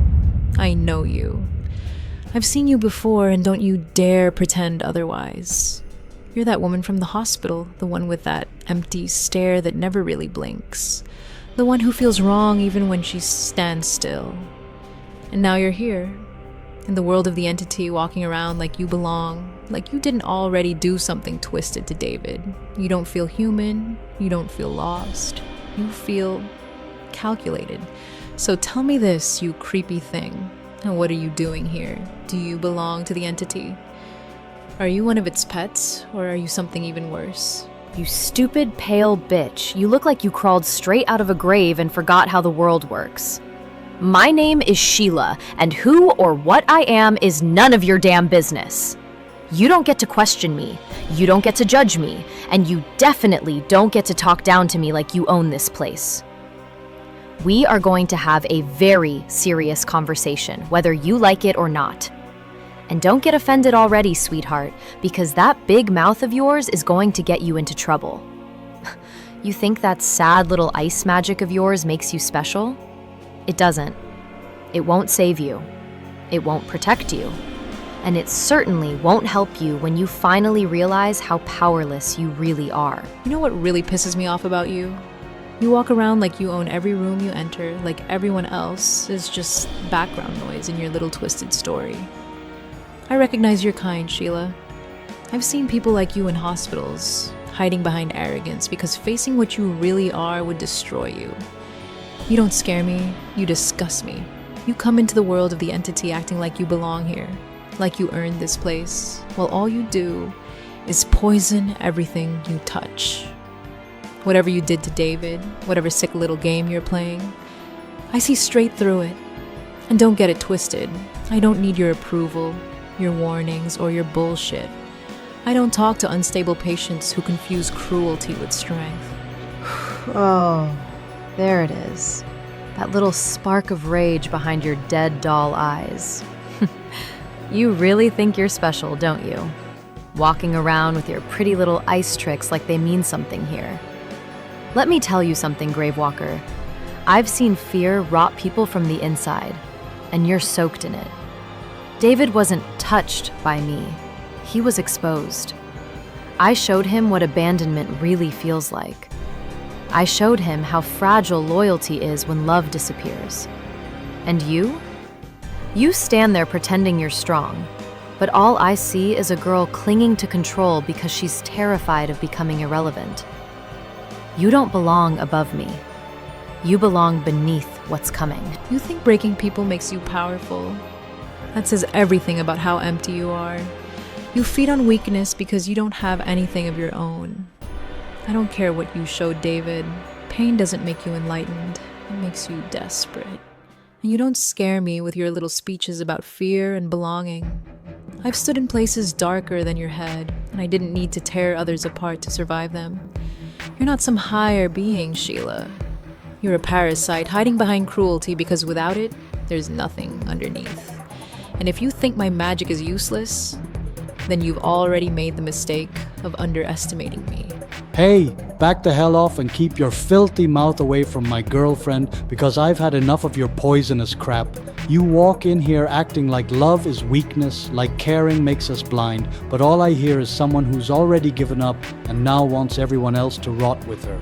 You call us lost causes, distractions, hopeless in the entity, but you're wrong, dead wrong. Love is the only reason we're still standing, still fighting, and I swear to you that we will bring the entity down, no matter how loudly you laugh or how deeply you think you're untouchable. Oh, look at you, stepping in like some tragic little knight, trembling with rage because you think protecting her makes you strong. That's adorable. You talk about love like it's armor, like it's some sacred force. But from where I'm standing, it's nothing more than a leash, pulling you exactly where the entity wants you. Love clouds your judgment, dulls your instincts, makes you predictable. And worst of all, it makes you suffer.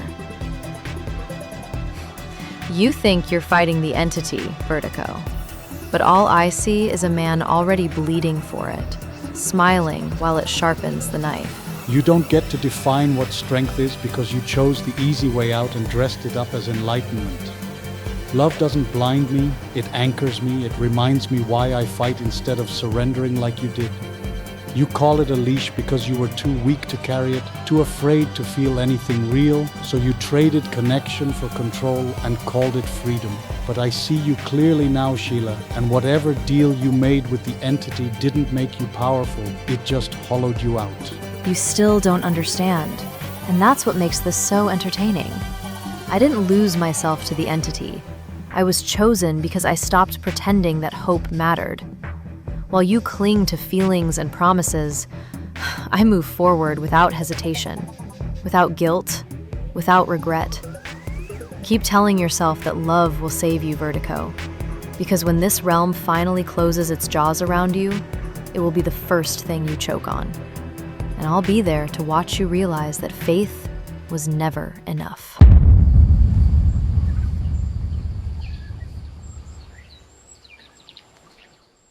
David, before you say anything else, I want you to know this space is real. For my psychology studies, I finally have my own room, my own practice setting, and conversations like this are exactly why I'm here. You don't have to perform, you don't have to be strong, and you definitely don't have to protect anyone's feelings right now.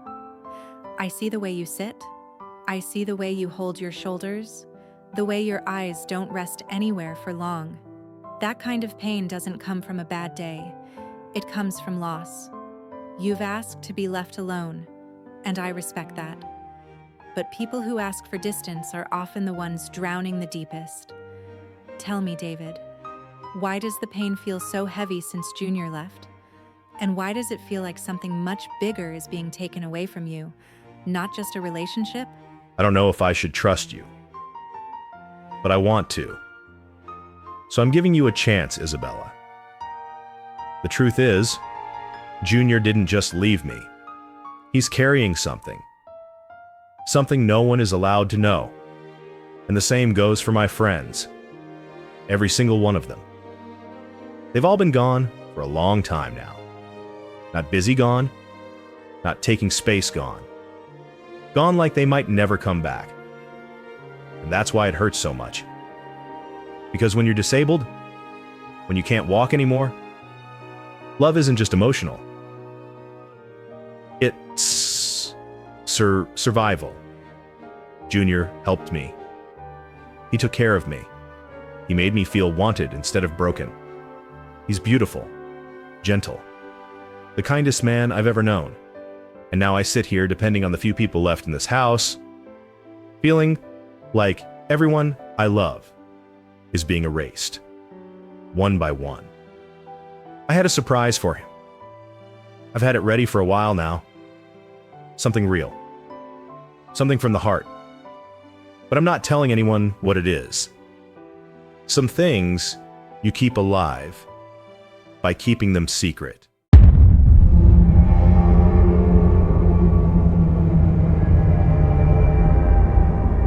I'm impressed, Sheila. You're doing exactly what I hoped.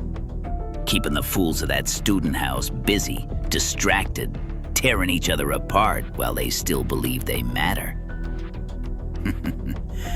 And look at you now, Liesel. My beautiful demon. Frozen, silenced, cracked by that pathetic excuse of magic from Sable Ward. That walking corpse who still thinks she's alive. But ice doesn't kill devotion. It only delays it. It's time to wake you up, Liesel. Time to remind you who you belong to, and who will burn when you rise again.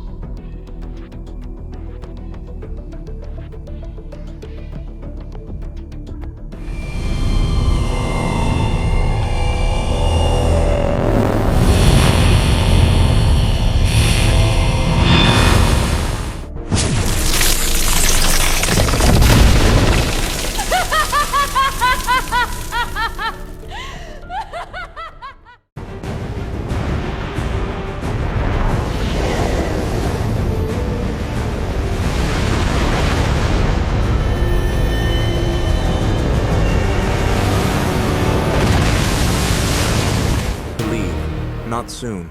Now. I have walked through wars, rituals, executions, centuries of suffering, and this place feels wrong in a way I have not felt before. Ever since Ghostface took Lisel from us, everything shifted. The air, the ground, even time itself feels hostile. The power of 4 is gone. That bond kept us anchored. Without it, we are exposed. The entity does not forgive imbalance. It corrects it, violently. If we stay, we give it permission to finish what it started. Forget Sheila. She's noise. The real threat already made its move. Liesel didn't disappear. She was taken. And whatever came back was not her. I agree. Every instinct in my body is telling me the same thing. This forest isn't just watching us anymore. It's listening. And Sheila, she's not a coincidence. People like her don't just wander into the entity's world. She's either an asset or a weapon. Either way, we're standing in the crosshairs. We go back to the student house. At least there, we have walls, memory, grounded reality. Here, we're ghosts waiting to be claimed. You can't just say that and expect me to walk away. Liesel is my friend. She laughed with us. She protected us. She mattered. How do I just leave her here like she's already dead? What am I supposed to tell Maggie? What do I tell the others at the student house? And David? How do I look him in the eyes and explain that someone he cared about is gone and I did nothing? Running feels like betrayal. Staying can be one too. Lisel made a choice, whether we understand it or not. And if we die here trying to save someone who no longer exists as herself, then David loses you too, and that will destroy him. You don't know that she's fully gone. Enough.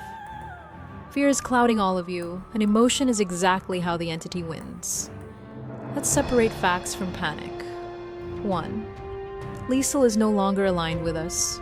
2. The power of 4 is broken. Yes. 3. The entity thrives on chaos, attachment, and hesitation, which means standing here arguing is feeding it. Liesel's transformation was not random. It was ritualistic, intentional, and irreversible. For now. So you're saying we just abandon her like she's already a monster? I'm saying we stop pretending she's still who she was. Hope without strategy is suicide.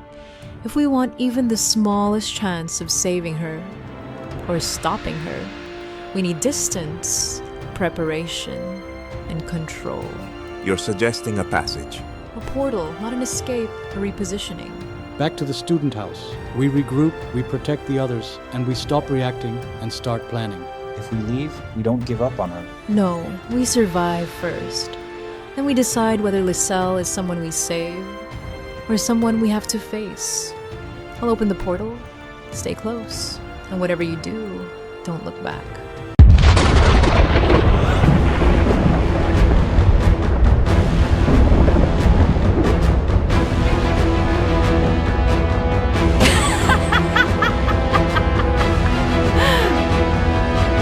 I'm gonna kill you.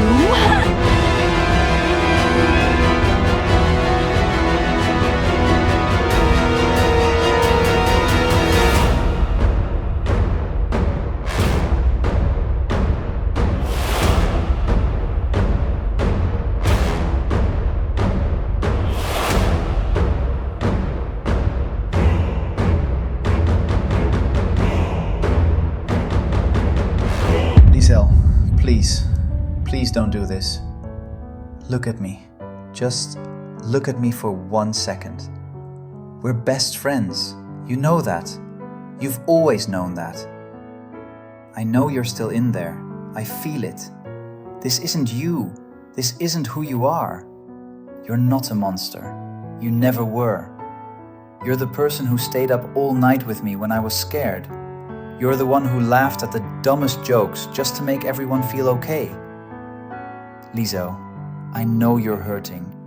I know something inside you is screaming right now. But this isn't the answer. Please don't let it take you. Don't let them decide who you are. We can still fix this. We can still go home. We'll figure it out together, like we always do. I swear, I won't leave you. I don't care how dark it gets. I don't care how broken this world is. I'm here. I'm not walking away. Liesel, listen to me. If you cross this line, you can't take it back. And I don't want to lose you. Please, come back. Come back to us. Come back to yourself. We'll get you somewhere safe. We'll protect you. I promise. Just don't do this. Not like this. Not alone. Shut up! You must die. Everyone use your powers. Now, come on.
Guys, go.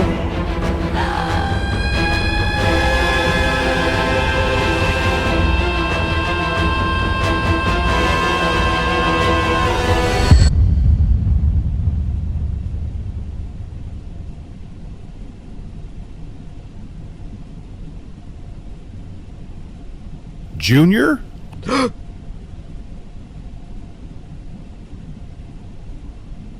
Baby, what happened?